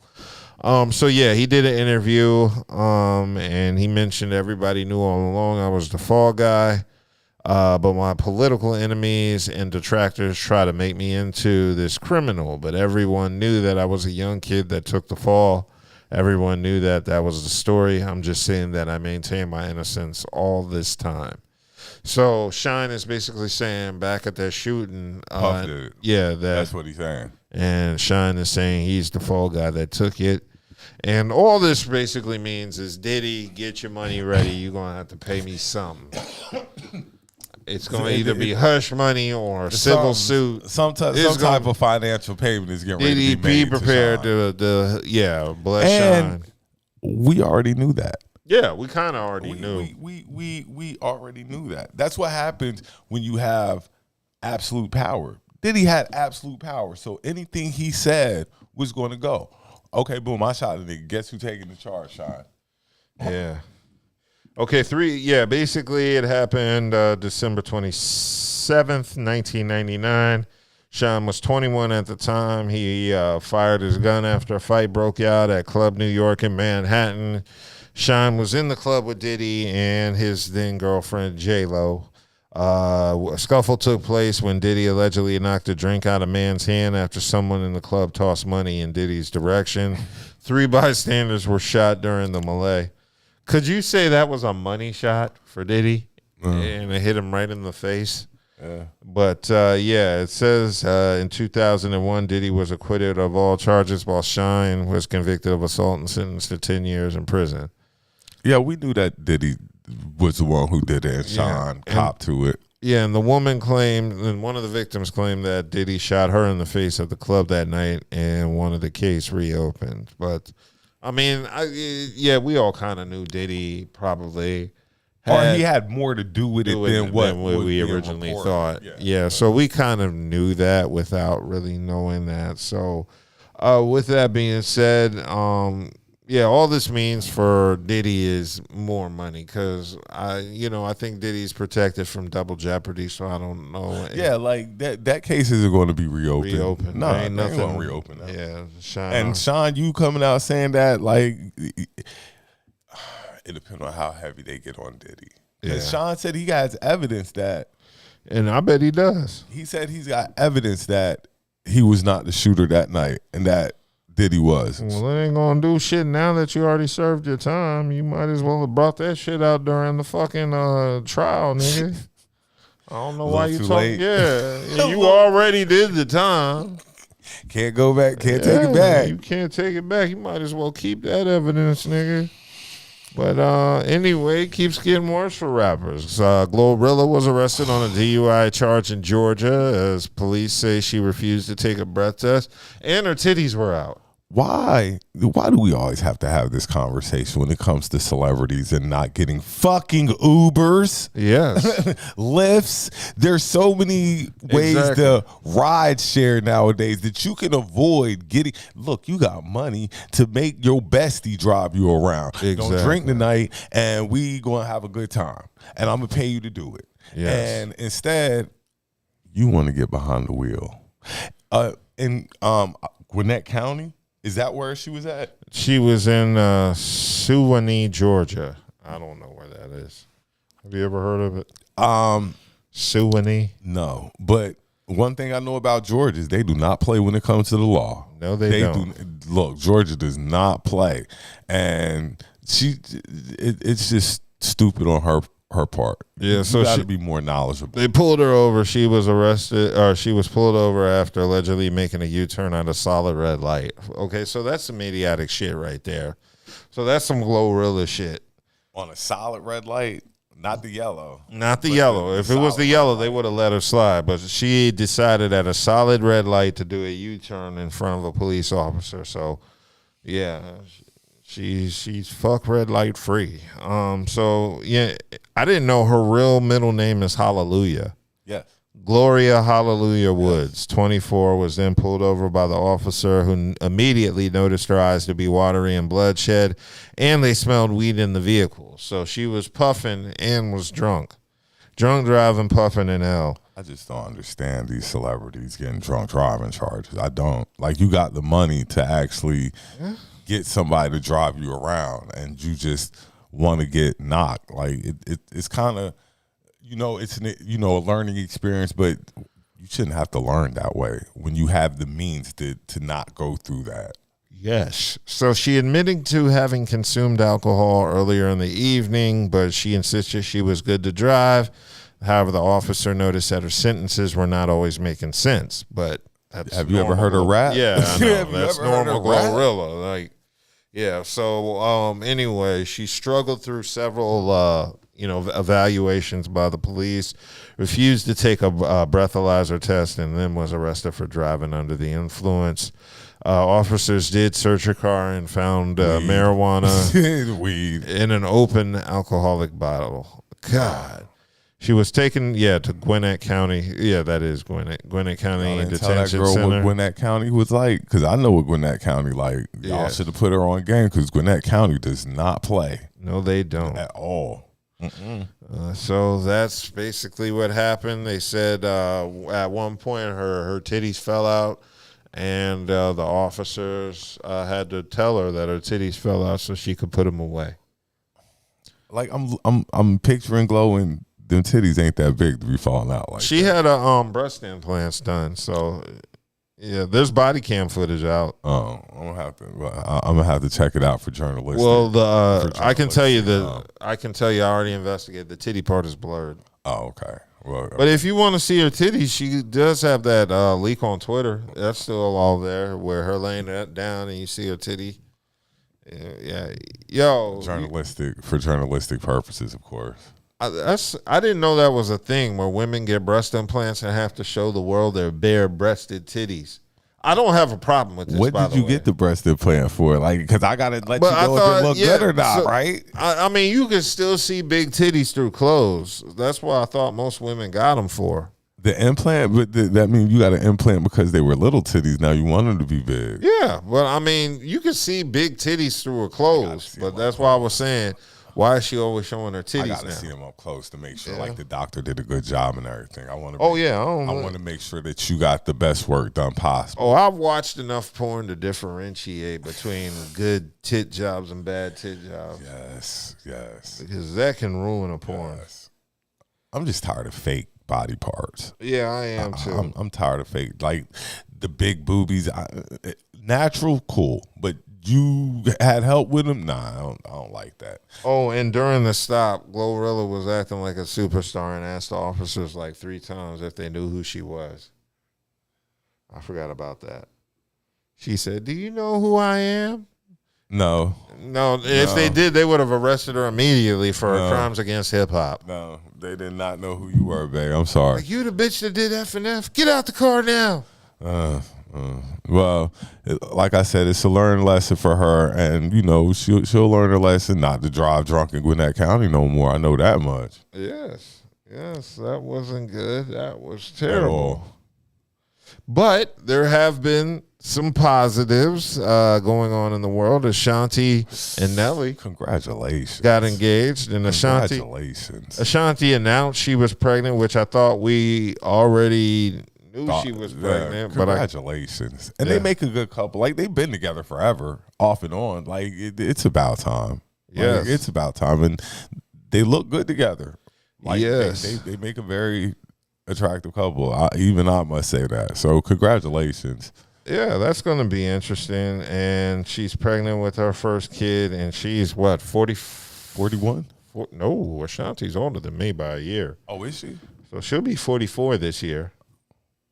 Hey. Let's hope the kid comes out healthy. Here you go. I'm just saying. I know, but I'm just saying congratulations. I'm saying I hope the kid comes out. There's nothing wrong with it. And I guess Ashanti is officially off the market. Now, the real question is, what does Irv Gotti think of all this? Oh, wow. That boy over there is crying. He tried to put a hit out on Nelly. Do you think this is going to lead to a bunch of women, like, reaching back out to their exes? Spinning the block, as they call it. Yeah, because I know seeing if they ready. Women just follow celebrities, like, so this could encourage them to look. That'd be scary. Cause don't spin the block on me, because if I wasn't ready then, I'm probably not going to be ready now. Nah, the best thing I could do for any of my exes is just give them some nostalgia dick and keep it moving. Nostalgia dick. That's it. They gonna reminisce, hey, you take. I'm not a spin the blocker kind of guy. Me neither. And if I do spin the block, I'm just spinning the smash. I'm not spinning to like pick you up. I have never fucked with an ex after I've been done with an ex. Like after the relationship is over, I've never turned around and went back to him casually or anything. Now, I don't believe if we've been dealing, kind of like still dealing off and on. And well, stuff, that's not a relationship. What I'm saying is, once we've stopped. Yeah. Like we've stopped a year or so. Yeah. A year or more and stuff like that.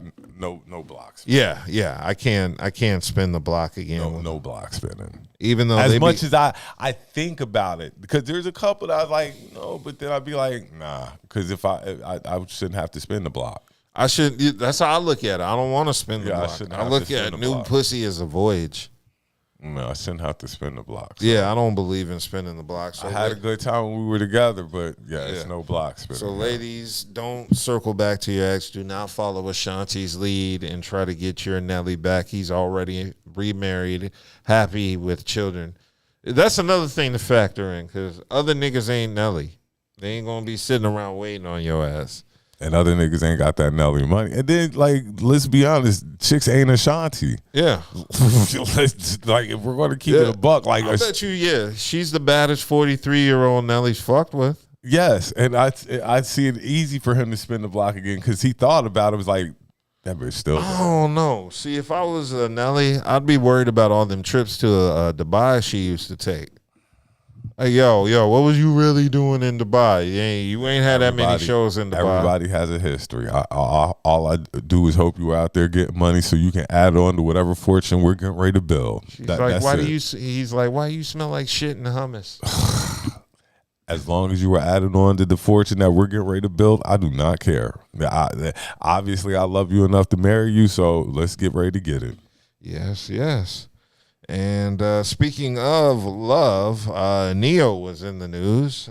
Neo was in the news recently based on a TMZ, I guess, streets walk. He had two of his finest whores walking beside him, and they approached Neo and asked him what he thinks about polygamy.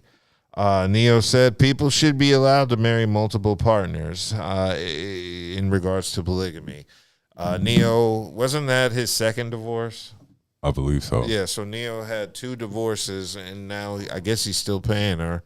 And now he's decided, fuck that. Monogamy sucks. He's got polygamy. And I can have all the girlfriends I want. I don't have to marry anybody. Yeah. And she's asking about, should you be able to marry two women? Like, after I've been divorced so many times, I don't want to get married anymore. If you're really asking, like, you know, marriage just wasn't for me. So now I don't have to worry about marrying two women. I can just date these two women and everything's all hunky dory. Yes. So Neo was just basically saying he's not going to fight for a law to change polygamy, but he also feels the government needs to stay out of his business. But it's in not terms the of his government's personal business, life. though. It isn't, but how far can you go as his girlfriend? Like, they're not entitled to money. True. I mean, anything- I understand that the parameters of it, but for a peace of mind, and then everybody ain't out for getting married. Yeah. Everybody just ain't about that marriage life. Some people haven't come to grips with that. Everybody's not trying to get married. Some people enjoy being single. Some people enjoy that life. Well, Neo was divorced. It said his divorce was in part because of Neo's infidelity. So this might be a better situation for Neo. I think it's possibly a better situation. You don't have to go and cheat. Everybody knows what's going on. It's out in the open. More guys should be upfront and stuff like that and see how the cookie crumbles. It's not going to crumble your way. You have to remember, Neo is a multi-millionaire. I'm not going to say that because I've been in situations. I'm not a multi-millionaire, and sometimes the truth can be beneficial more than bad, or in my experiences, because I don't feel it's worth lying to you if I'm doing something. Yeah, I'm in agreement, but I can't deal with two women. Not in a polygamous type of situation, because one woman is enough to drain my energy. It's not about the dealing with. It's the women dealing with each other. Yeah, it's not about me dealing with two women. It's how the women interact with each other, and that's what can usually set things the wrong way. You know, I know people who are in relationships like that, but the women respect each other. The women, you know, they are cool with each other.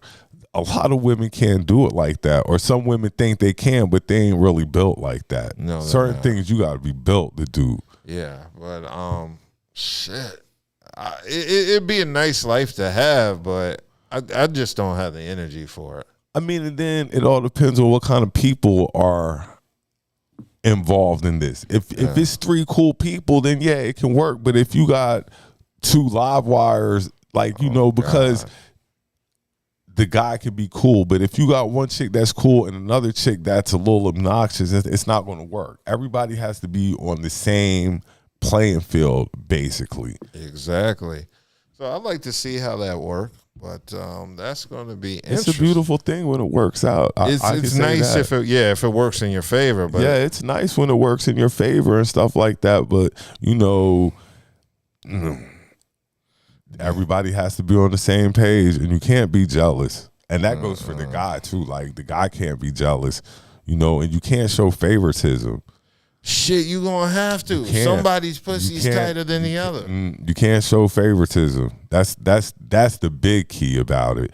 You know, because nobody wants to feel like they're subservient to somebody else. Like, you know, I don't want to feel like I'm coming in second to any dude. At least make it, you know, that we're on even playing field. Don't make me feel like I'm behind him.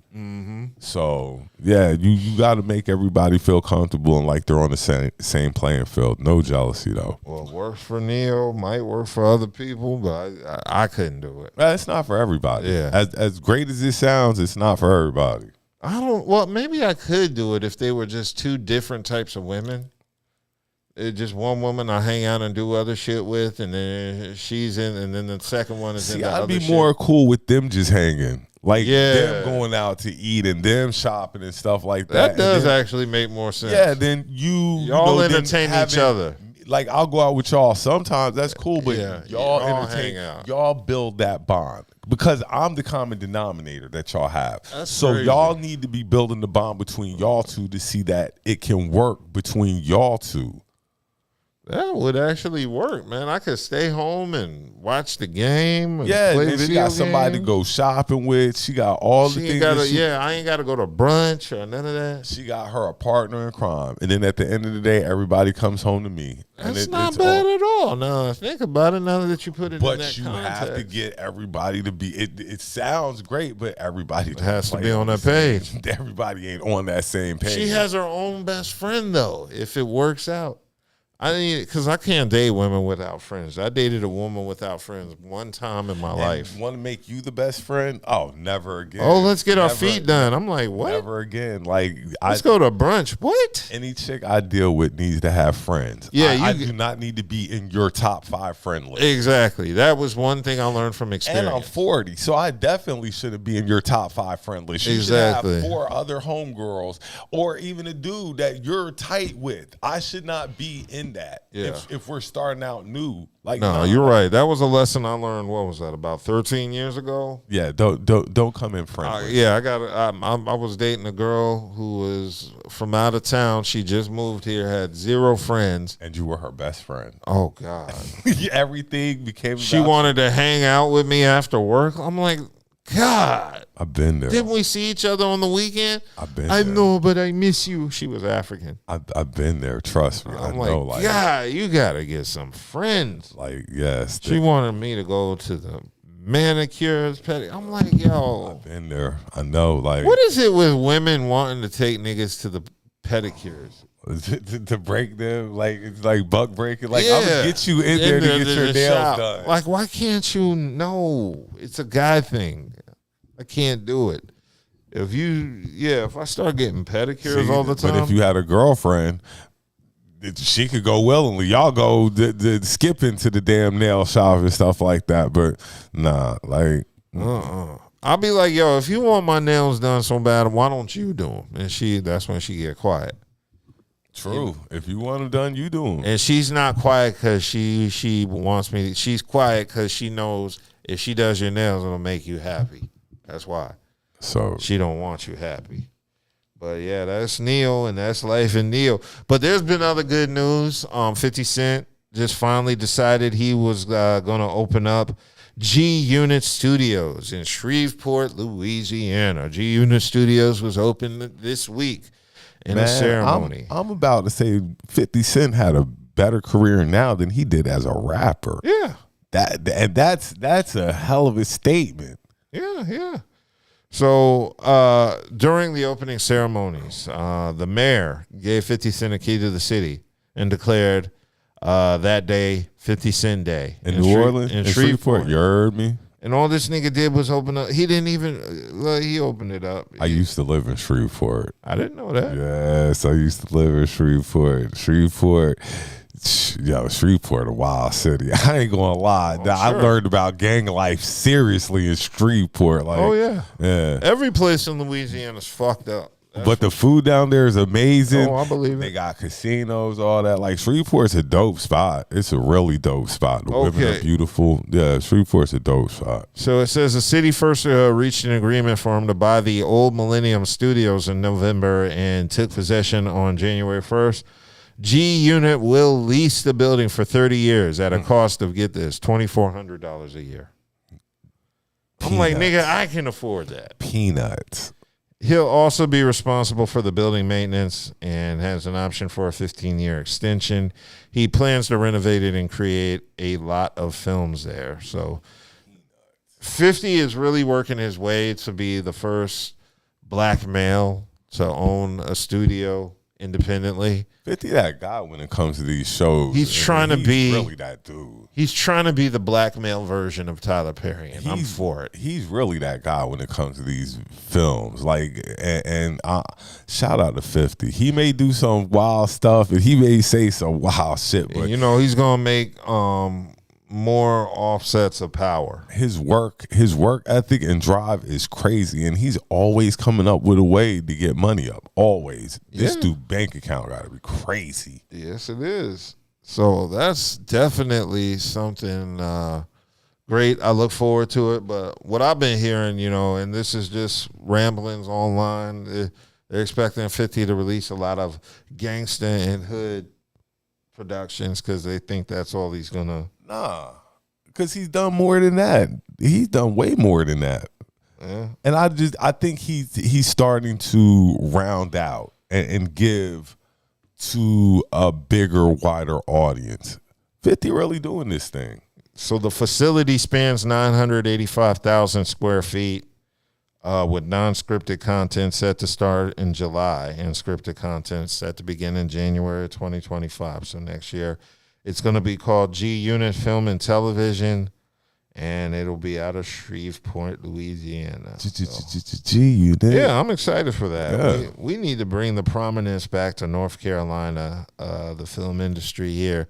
Because we had a film industry, and then our then governor fucked it up. Pat McCrory, thank you for that, running all the film productions down to Atlanta. It wasn't the only thing Pat McCrory was fucking up. Oh, crap, Pat McCrory fucked the state up. The All-Star game, got the All-Star game got sent the up out of All-Star here. game banned. Yeah, and Roy had to come in and Barack Obama the state. Shout out my boy Roy Cooper. He gonna run for president one day, I think. Yeah, I might fuck with Roy if he runs. Yeah, I haven't heard Roy him say the word definitely- nigga and nothing like that. So, so far so good. Yeah, I think next 4 years Roy might be in that little thing running for it. We'll see though. Yes, but music time. Did you hear any new music today? Or there was no hip hop releases. Nah, I was gonna say I ain't hear nothing new. Like I just been listening to the diss tracks that came out last weekend. Yeah. That's about it. Still waiting for Kendrick Lamar's track, but Yes, beef has spilled over from the hip hop world into other genres of the music industry. There's a major beef brewing, and this one is gonna set the internets on fire. freeze. Yeah. Yes, on fire. Yeah, and it's beef between Taylor Swift and Kim Kardashian. why are they beefing though? Oh, there's plenty of reasons. Well, it all starts around Taylor Swift releasing her new album today. Her album came out. What the fuck is the name of the album? Now, as you can tell, that we normally force each other to listen to music for the album I'm reviews. glad you didn't ask me to listen. Nah, to I wasn't Taylor going to Swift force album. Okay. anybody or pressure anybody to listen to Taylor Swift, even though I did force y'all to listen to Beyonce's album. So Taylor Swift dropped The Tortured Poets Department in a bonus record titled The Alchemy today, and it's 30 plus new songs that were just released. 30? Damn, they like there's no more albums with like 10, 15 songs, shit like God. Taylor saw Future's album from We Still Don't Trust You and saw how many songs. She was like, man, fuck that. I can one up Future. So it was 30 plus new songs that were just released. Of course, she throws some subliminals at her exes. But she also took aim at Kim Kardashian and dropped the scathing. That's the word I'm looking for. Yeah, scathing diss track. Thank you, Amy, with the K capitalized in thank and the I am capitalized in Amy. So it was immediately very strategic, but very obvious. We knew who she was aiming the song at.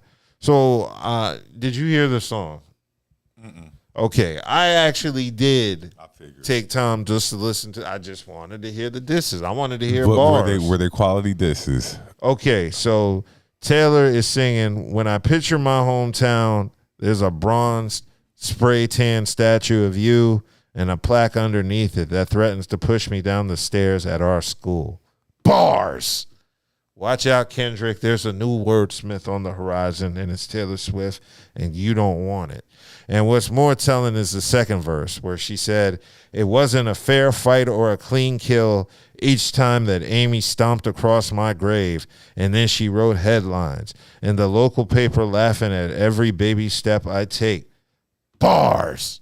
Taylor dropping all these shots, throwing them at Kim Kardashian. It was a lyrical barrage of disses. Kendrick on this album? Kendrick was not on Taylor Swift's album, but the spirit of Kendrick inspired Taylor Swift. To write that. Yes, track. this is the equivalent of Ether in the pop world. So this is Taylor Swift dropping her version of Nas's Ether on Kim Kardashian. and it was some doozies being laid. And then she mentions the grave that she mentioned, the one she mentioned in the lyrics that I just mentioned, might allude to one of Swift's crawls out in intermediate. Oh, I'm fucking up the sentence because I've been drinking. The grave she mentions might just be the one Swift crawls out of in her music video for Look What You Made Me Do from her 2017 album Reputation. I remember that album. No, I don't. I definitely don't. I don't. We don't. But anyway, as it continued, she dropped a bar actually where she said, where was it? I don't think you've changed much, and so I've changed your name and any real defining clues, and one day your kid comes home singing a song that's only us two is going to know it's about you. That's what I'm like, bars. She shut that shit down. Kim, you got 24 hours to respond to Taylor. I don't know what you going to do. I don't know if you got to call your ex-husband and get some bars ghostwritten by Rhymefest.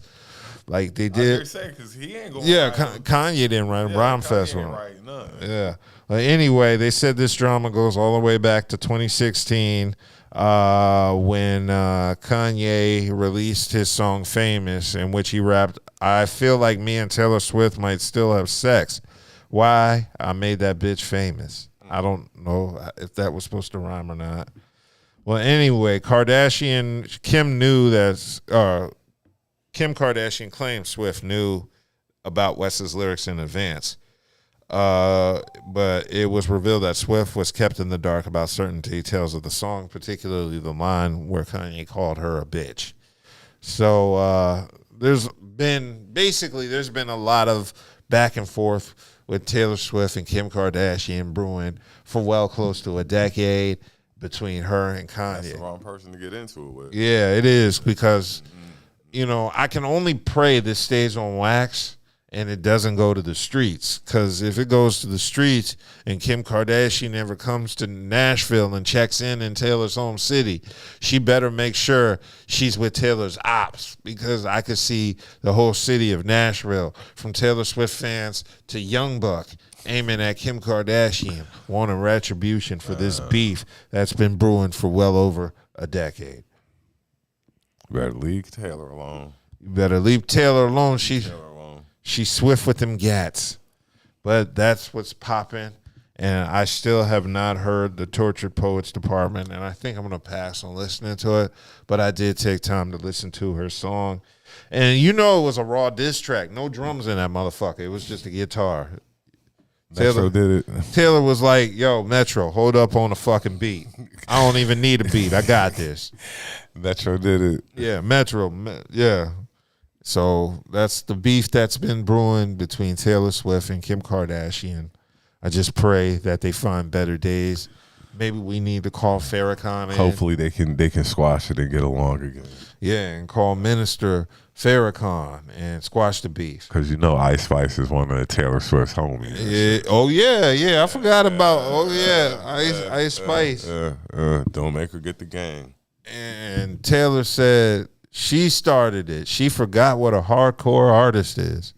So don't make her get the game. Yeah, so I don't know what Kim's response is going to be, but if it gets to fisticuffs, I don't know, because Kim got weight on her, but Taylor got the height.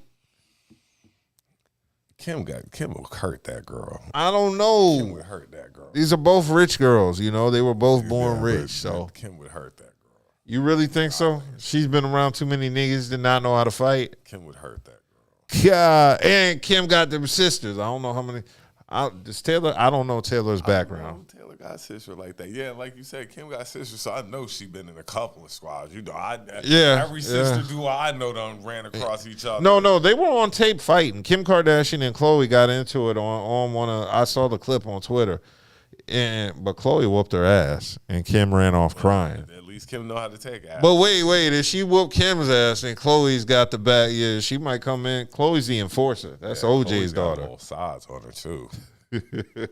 Well, I hope it does not go too far and it stays on wax and no bullets need to fly. I hope Taylor doesn't get Young Buck involved And I hope Kim doesn't get her sisters involved. But this could get messy. And this could get onto the level of Drake and Kendrick. But that's all I got at the moment. You have any topics you need to cover? I'm good. Oh, did you hear about Finesse 2 times? Look, and I wanted to bring him up when we were talking about YB because they had been beefing the past week and stuff like that. Like Finesse done call them boys on that boy. Maybe. Well, Finesse 2 times did an interview and he speaks on the time he witnessed his baby mom get her back beat out for $200, $300 when he was broke. I wouldn't have admitted that to anybody, first and foremost, if it were true that happened to me, but that would never happen to me. He was in the room? He said he was in the other room. And I was going to say, that's some cucks. That's some real cuck stuff. Yeah, that's some cuck shit right there. I mean. Cuck 2 times. I wouldn't have, I wouldn't have admitted that, and 2, I wouldn't be with no woman like that. I mean, when you go through situations and stuff like, but. You dusty as fuck if you got to pimp your baby mom. That's the hole your child came out of. I understand that. But you ain't in there. Yeah, that's a wild situation. Y'all ain't all y'all doing it together or something. You just that's a money transaction there. That's definitely money there. But he said he was in the next room while she was earning that $200-$300. He was at the wall listening. That's why I always said, how are you broke if you're a woman? You can literally get $200-$300 for laying on your back. But women have this thing called dignity. Because if I could get that type of money throwing some penis. Yeah, exactly. Boy, boy, in my early 20s, if I could have got money slinging D, oh yeah. Look, if I could get money for slinging D, I would definitely. My lights would have never been cut off. I call my job tomorrow and be like, it's over. Yeah. It's over. I'm putting in my 2 weeks, which is you're not going to see me 2 weeks or after that. But I'm good. Yeah, shout out Finesse 2 times because it sounds like he got Finesse 2 times. Yeah, he got Finesse 2 times there. Yeah. So we going to do the regular outro. Shout out Hate the Fancy. Shout out the local plugs. Shout out Dank Drinks. Shout out Alpha Dogs. Tomorrow night, there is an event. I'm going to have Dub bring up the event so we can tell y'all about it again. Tomorrow night, there's an event we'll be hyping up. Also, next Friday, there will be a show as well, not Saturday. So if you're watching, tune in next Friday to catch us. Go ahead. I'm sorry. That event is going to be the Taste of Doja 420 Fest. And it's going to be located at Doja Vineyard and Grounds, 89 Nash County Lane Road, Castilla, NC 27016. And that's at the Doja Vineyard and Grounds. So go out there, indulge have a good safely. Time. Yes, remember it's not legal here though. So while you're indulging, keep an eye open. Watch out for them middle-aged white men who ain't indulging with you because they the feds. Yeah, be careful. But yes, enjoy your 420 tomorrow. For the ones like us who just smoke regularly, enjoy your Saturday. Yeah, it's just Saturday now. The weather's about to change. Yes. Be mindful. It's about to get cooler again for a couple of weeks. So just be mindful the weather's about to change. Y'all have a great weekend. Appreciate y'all tuning in. Kelli Jo and Budha will be back next week. Y'all have a good night. Be safe. No drinking and driving. We will catch y'all next Friday. Peace.